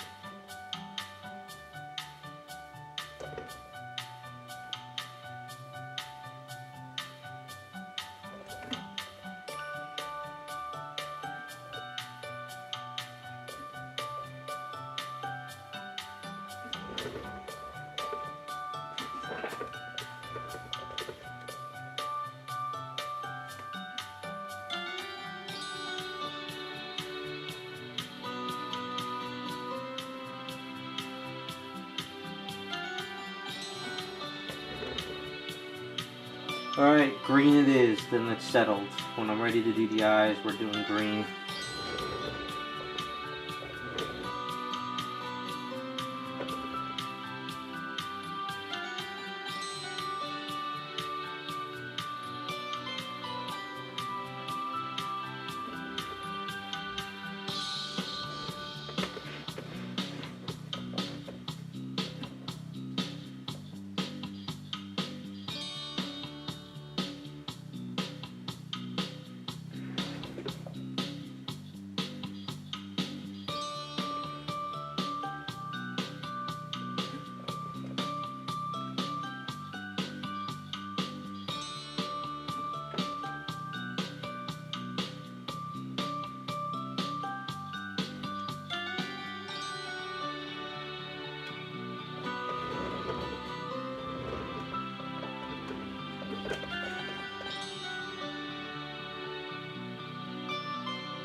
And I gotta just be careful of the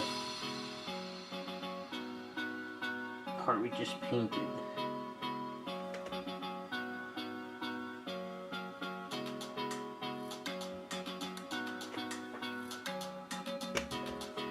Actually, I think if I use the base color of the outfit and the lighter color that we used, I can use those two colors on the shoes. That might work out good.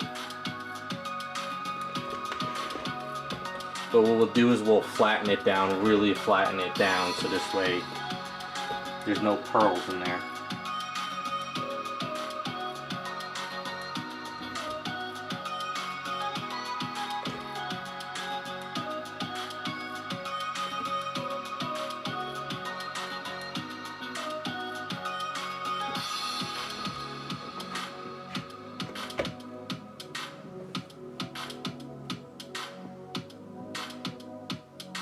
And the reason why I'm doing the trim here now is because I'll never get the silk putty perfect, and it just makes life easier.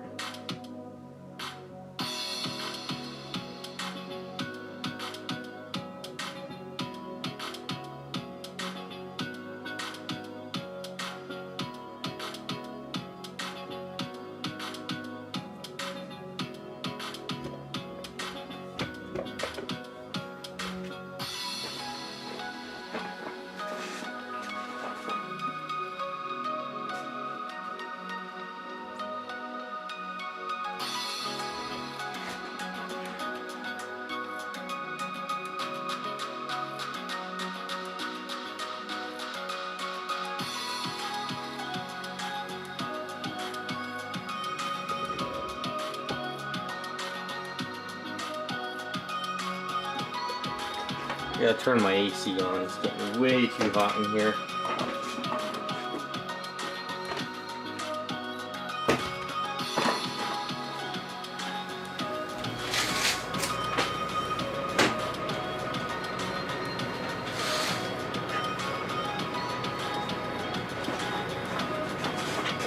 Sun is beating right down on the studio.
I've messed around with some of those textured paints before out of the can, and they are really good, but I think they're made for larger stuff. Like if I was to spray it on this item here, it would clog up all this detail.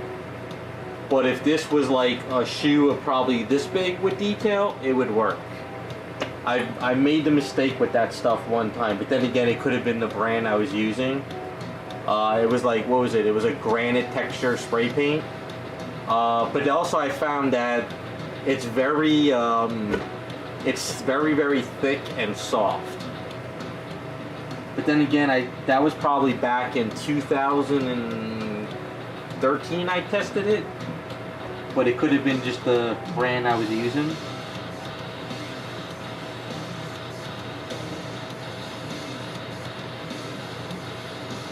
I think they're really made more for, like, you know, lawn chairs and like tables outside for like picnics and stuff. I don't think they're really made for statues per se. If you can get it to work though, it might work. But that stuff is made to come out thick and spray in different, like, you know, weird smush. I saw stuff on Instagram, it came up in my feed where you can spray in it and it looks like textured metal. But it just didn't look too good to be true.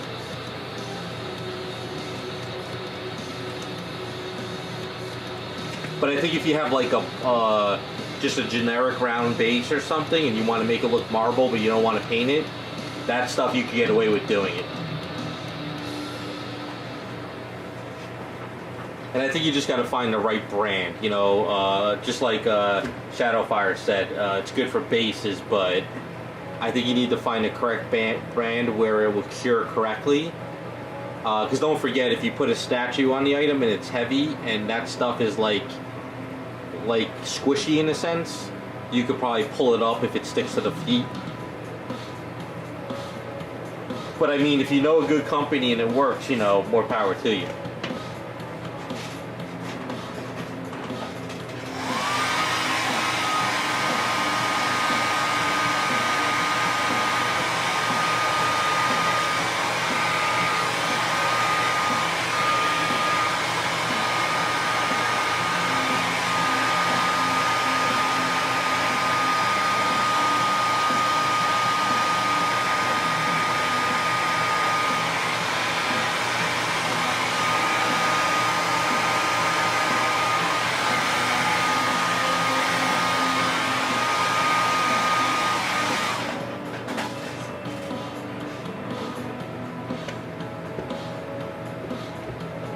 Alright, let that cool down a bit and then we can mask it.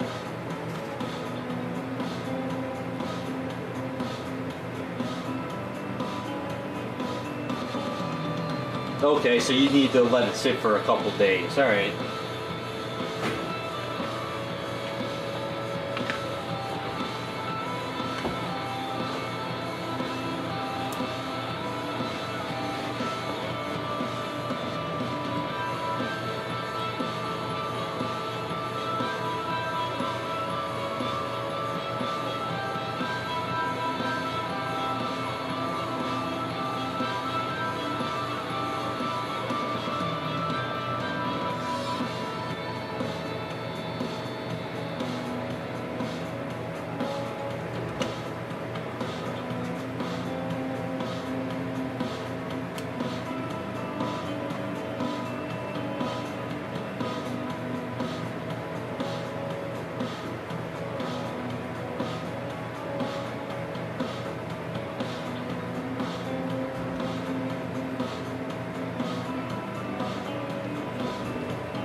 Now, is that stuff you're talking about something you get at like a Walmart, or is it like a hobby store that would have it?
Yeah, I don't know if I would want to use that stuff even on a base for a statue unless it's an item that the character's not touching, like, you know, the feet.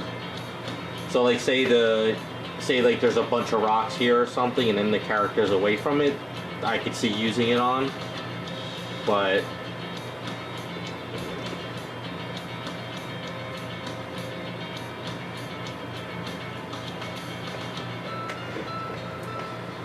you should look up that stuff. Like I said, I forgot what it was called, but it was in my Instagram feed. It was a spray can. You could spray it on a car, and it would give you a like a metallic pattern. Now I don't know if that stuff was legit, but it looks pretty cool when sprayed it on a car.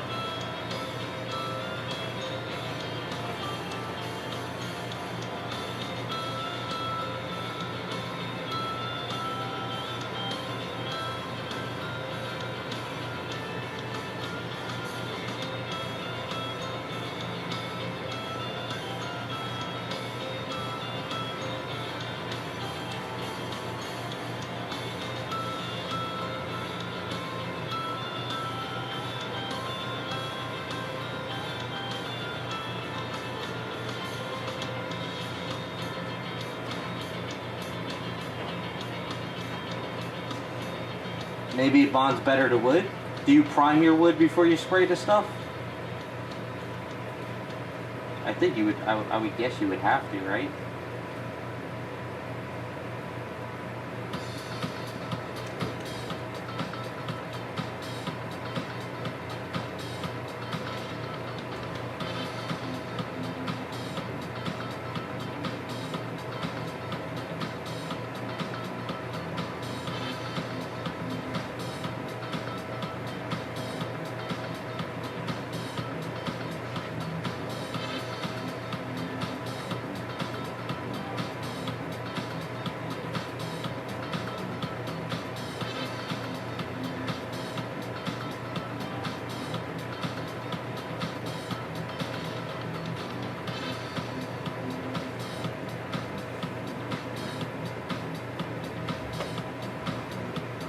Oh, that's interesting. I would think that maybe the reason why it gets tacky is because there's no primer there.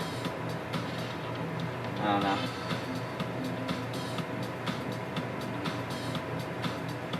Yeah, but that stuff does spray thick. That I do know.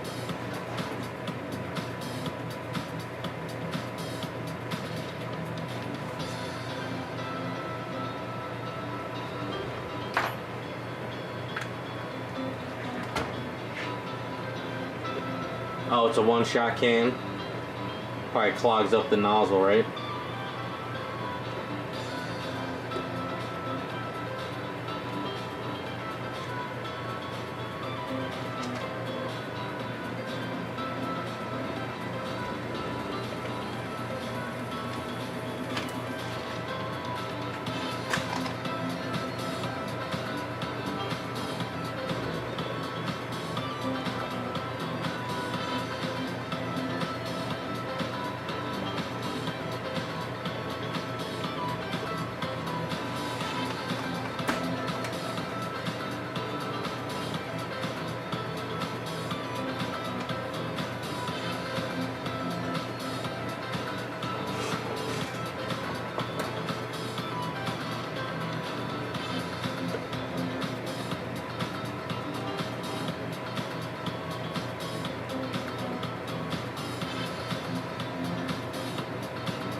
Maybe one day I'll go back to testing one of those cans again.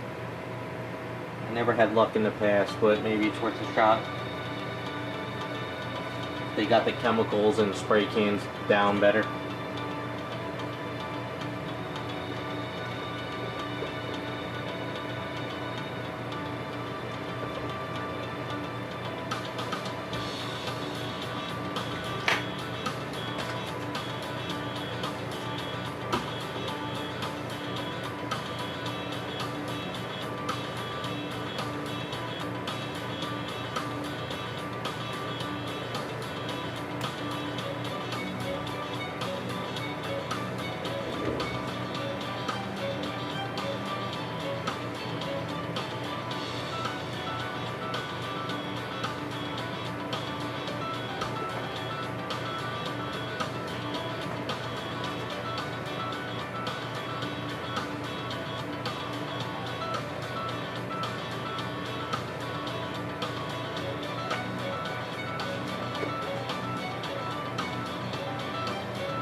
Well, that's probably why they do it in the small can, because they know if you buy the big can and you only need a little section of it, the can goes to waste. So they probably figured instead of people bitching them out, they'll do smaller cans.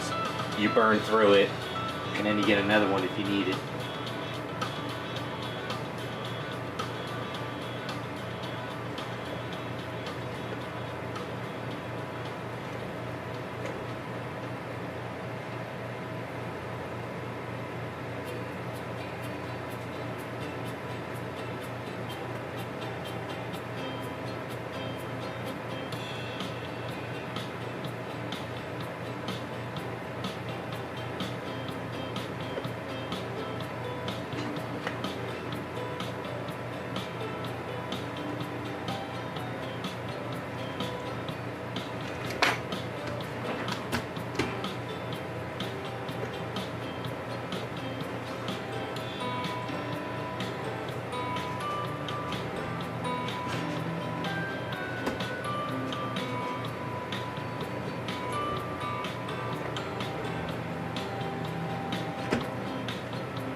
So when you say 2 to 4 projects, what size base would you be saying? 5-inch base, 6-inch base, 10?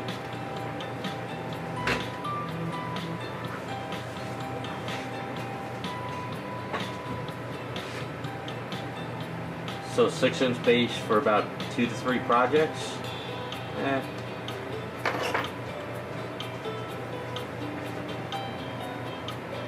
That's not bad, I guess.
Alright, have a good one, Butterfly. Thanks for stopping by. Appreciate it. Have a good weekend. Hopefully next week we can get further on this.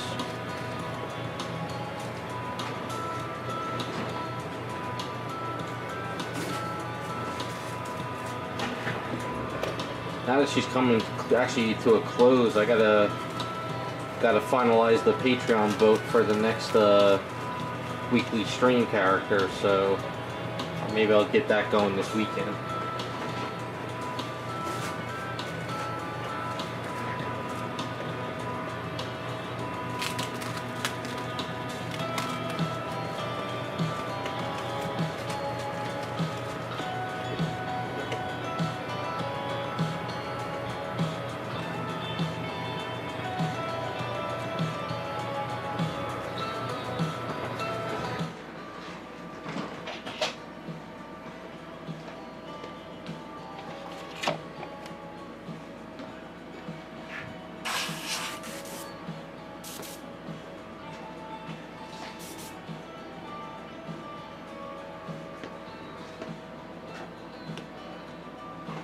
Alright, what I'm going to do though is I'm going to paint the bottom of her stuff black for now. We're going to do the suede here, but I think the bottom of her shoes I'm going to do a darker purple afterwards. But I could do that with like a paintbrush or something. But let's use a... Well, I'm trying to think. Yeah, let's just get the bottom of it black.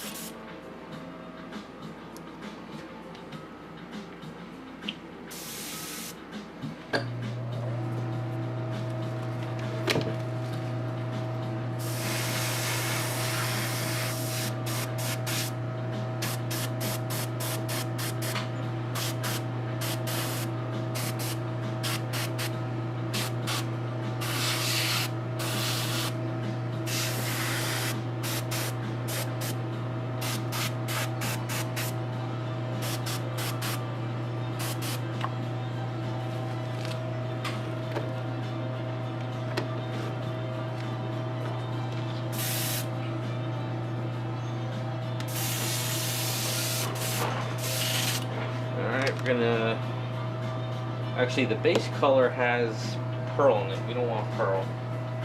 Let's do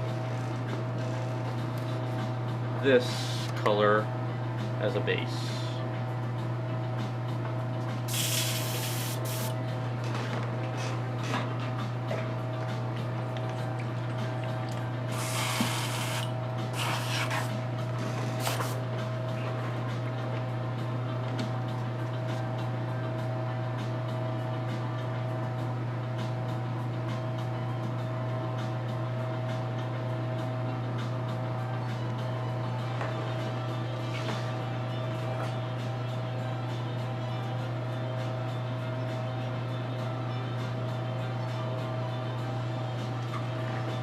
Yeah, for anime, that stuff would be perfect. I could see why that wouldn't be an issue.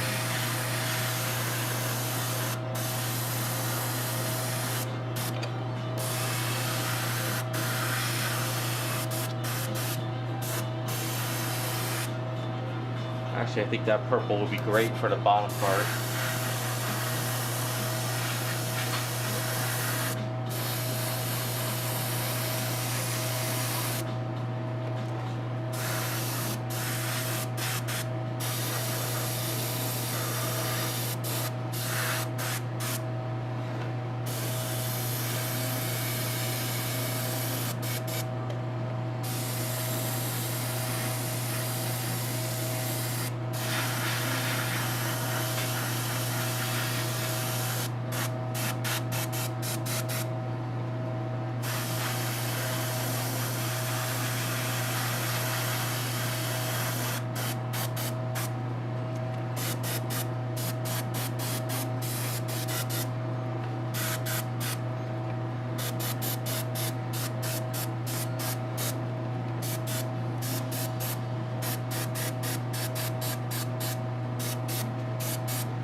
sorry about that. I didn't have the camera down, so I was just kind of messing with a basic purple.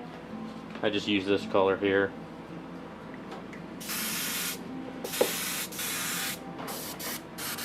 Just wanted to get something on it.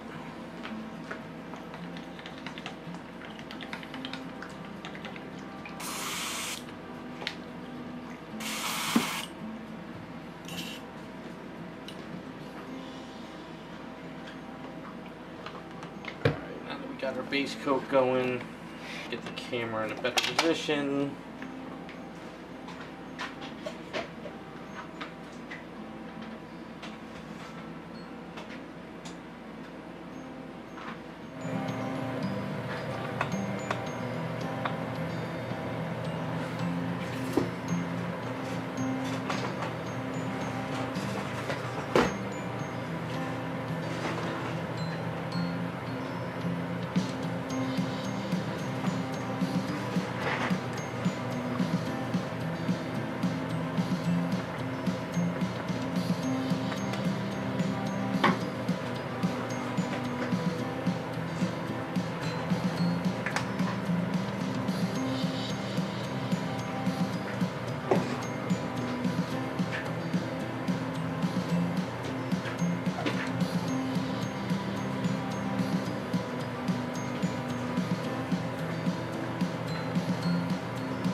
Alright, let's try the sponge first. If this sponge doesn't work too well, we'll go to a towel.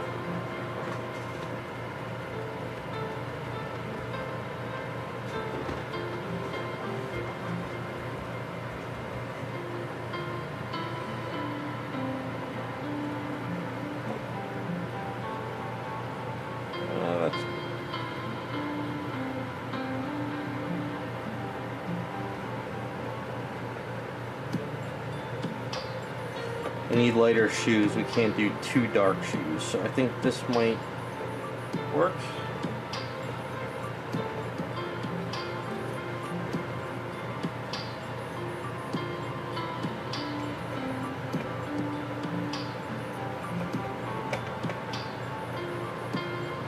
Yeah, I think we just kind of keep hitting this.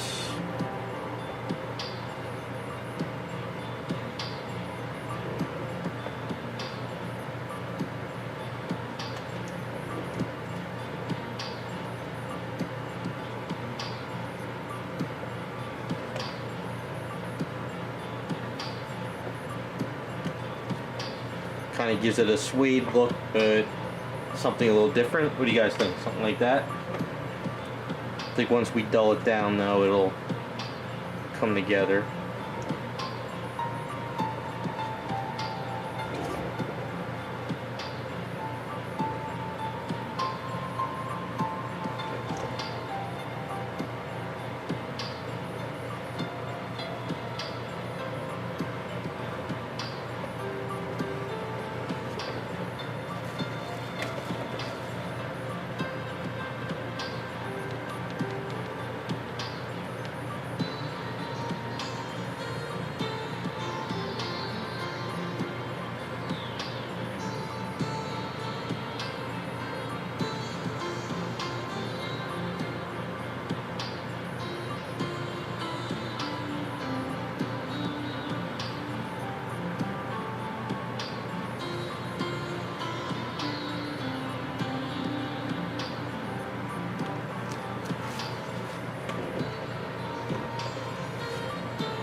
I don't know if I would need a second coat because maybe in the camera it's looking bright, but in person it's a really nice good texture.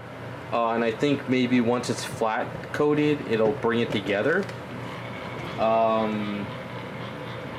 Like with purple like this, if I do another coat, I might lose that dark stuff on it. It feels like a suede right now. Like it's kind of like the light's picking up because it's still kind of, and it's matching the color on her dress too because this is the light color.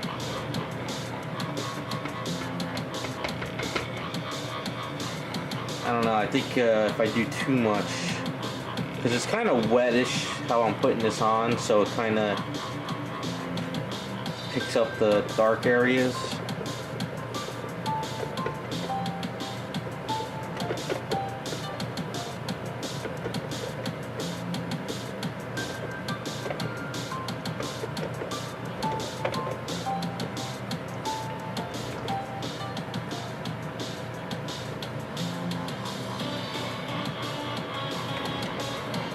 If it was like a brown, I think I could do like a couple layers. But with purple, it's like you can't really, you know, pull in other colors in with purple. Like browns, you could pull in some reds, maybe a little yellow.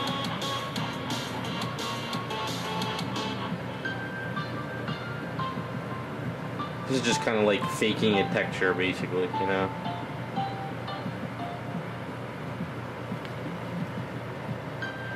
I mean, I could put reds in there, but that's, you don't want to go that route.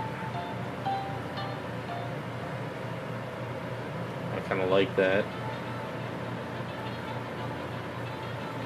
I have to spray underneath the areas though. I like that. I like that a lot.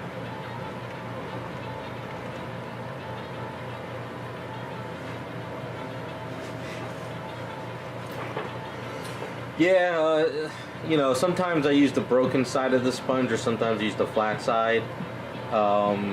Sponges are a pain in the ass, though.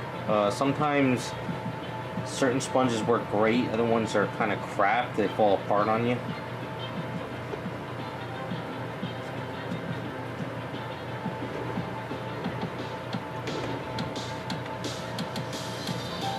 This is just a regular broken off sponge you use for like dishwashing. I got a hit underneath this area though.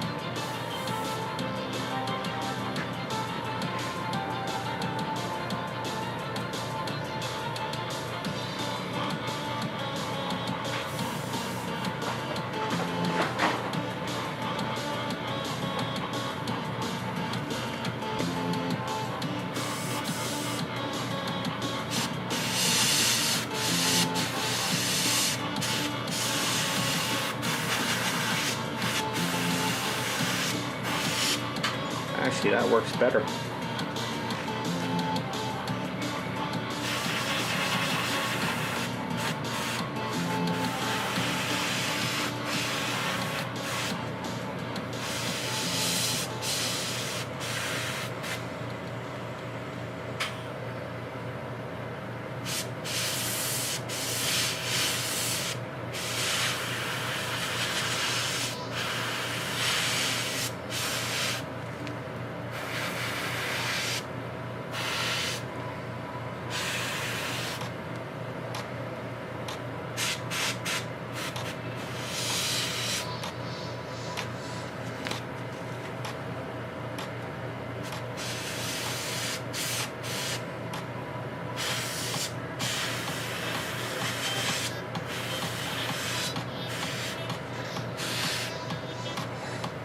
I like that.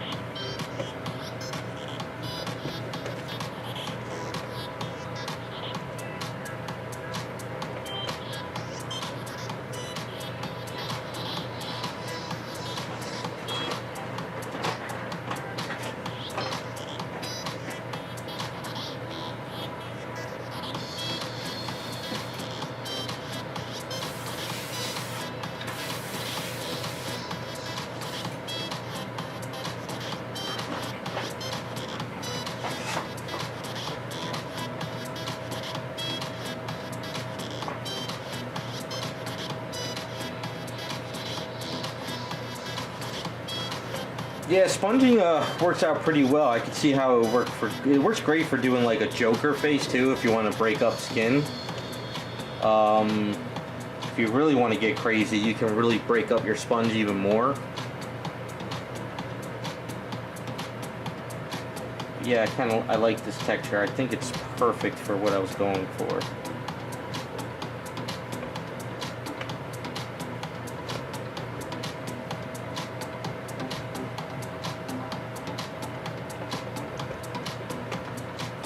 This way we kind of see all the detail. It's not over. Let's do a little bit more on it here and there.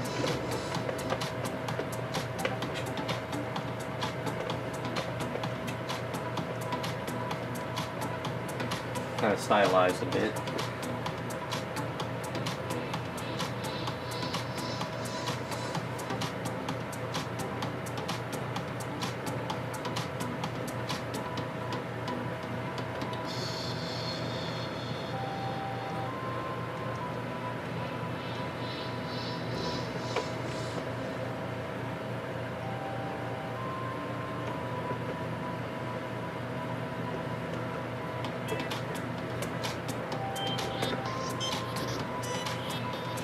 Could go lighter, but I think keeping it darker while she's on the base.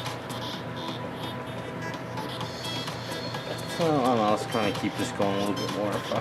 Let's see what happens.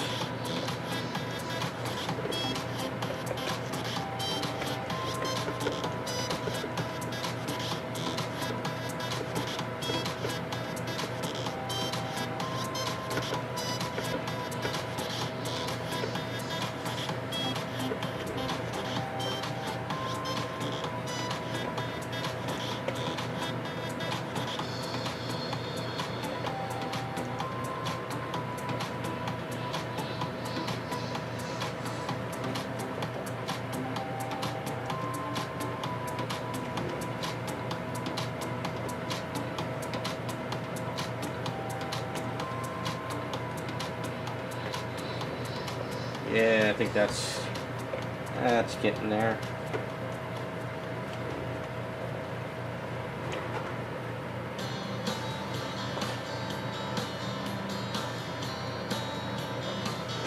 Starting to get more of a superhero feel too, which I kind of like.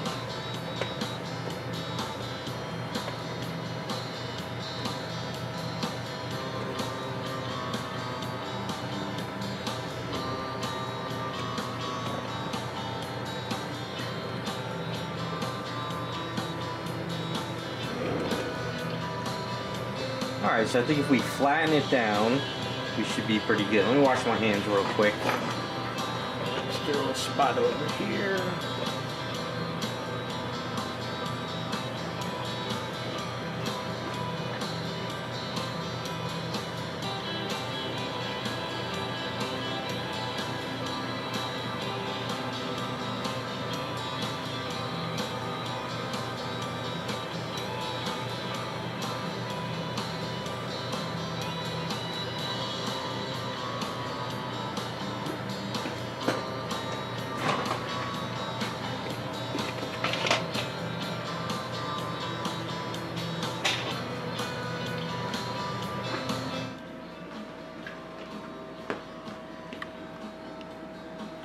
Alright, so we're just going straight up flat varnish on it.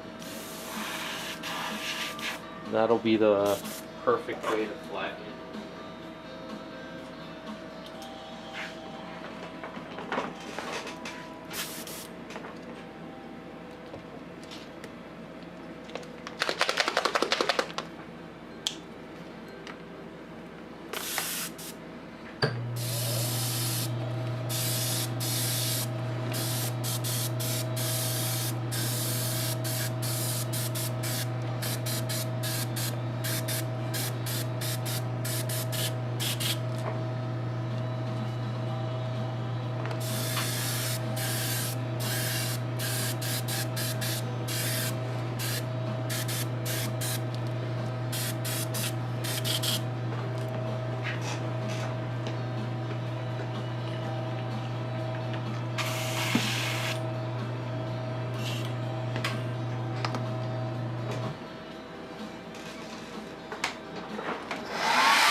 Now that I flatten it, does it not, probably not shining as much in the camera. Probably looks a little bit better.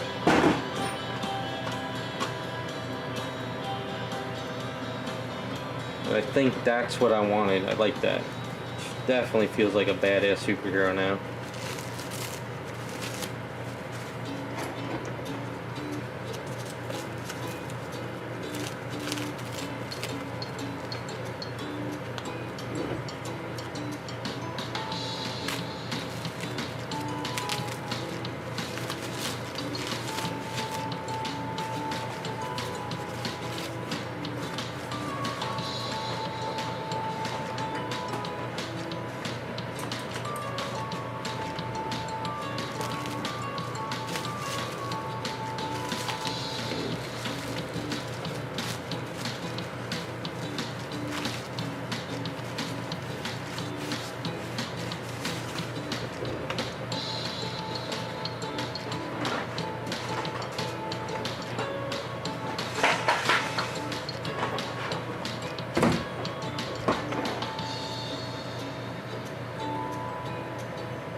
Got a little bit of touch-ups to do over there, but not a big deal.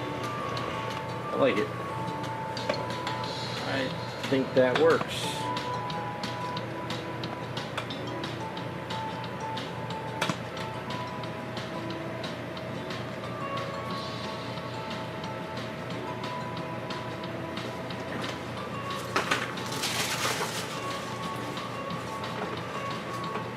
You know what it is right now it looks a little strange, but I think once we get that red hair on there, it should come together.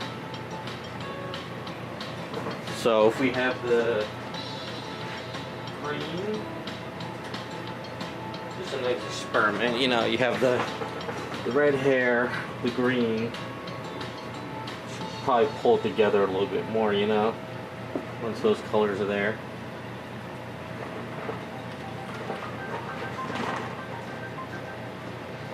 Let me go grab the base. I had to leave it outside for a couple days. That clear resin was strong.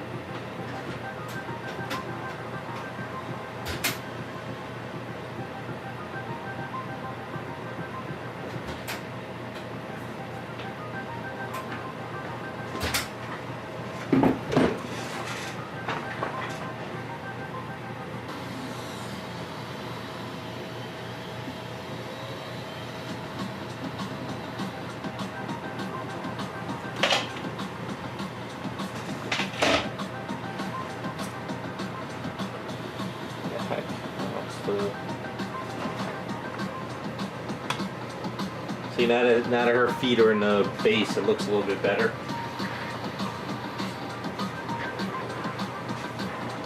Let's put that on here. So as you can see, I did the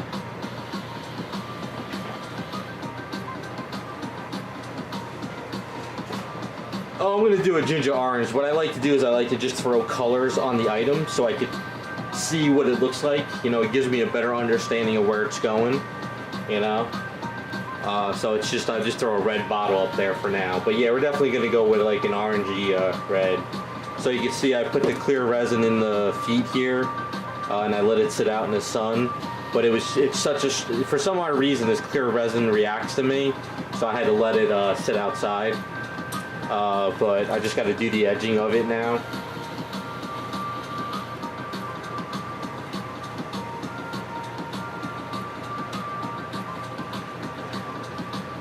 Yeah, I think the feet worked out pretty well. It was a better suggestion by everybody than tire tracks, you know. But yeah, I love the shoes now. I think that fits her a lot better. A little bit more texturized, you know.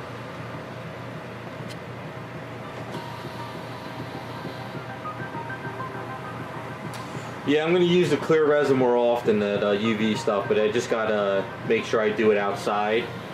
It just really gives me a headache though.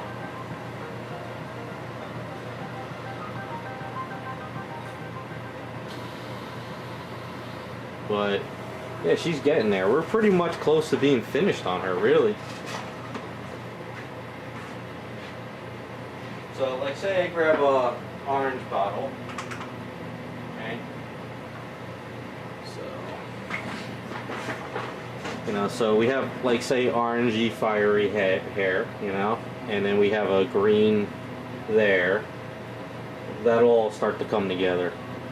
And then once we get her hand painted up too,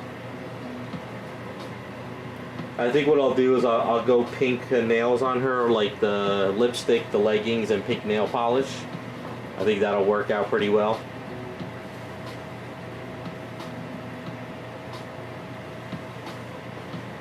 I do all my resin stuff outside in the garage anyway. I do wear a mask and I make sure I always have the garage door open.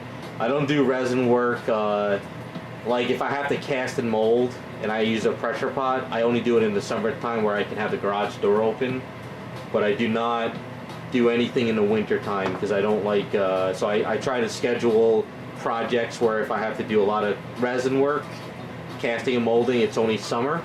And winter time I try to do a lot more like customs and kit building. That was what I used to do, but the lockdowns and everything screwed everything up, but starting to get back on track. Can't get my camera back any further.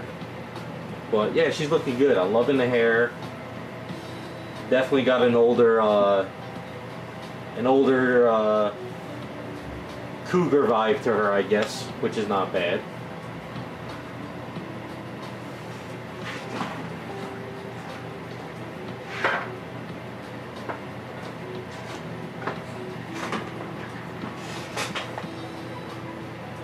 Outfit looks good. I like the way the outfit came out. I think that it's gonna really make her pop next to Velma.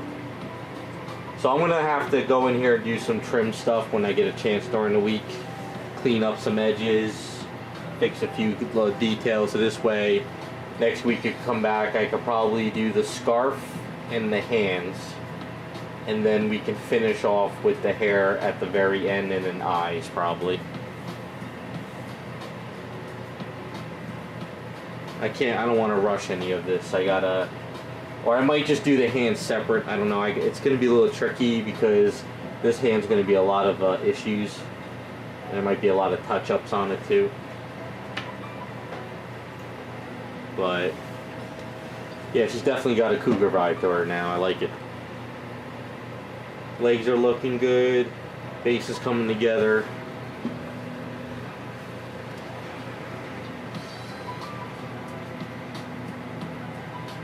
Not bad. I was going to work on April O'Neil today, but it got later than I thought, so I think this is where we're going to call it for tonight. But once I get a day to work on Velma, I can get the base video up and then I can start painting her up. It's been so sidelined with everything else going on. But that's where we're going to call the stream, guys. Thanks for stopping by. Hopefully you guys are enjoying the way she's coming out. And hopefully next week we can get a little bit further on it. So have a good rest of your weekend. And if I can get my ass in gear, I might do some Picardo next week. I'm not sure yet.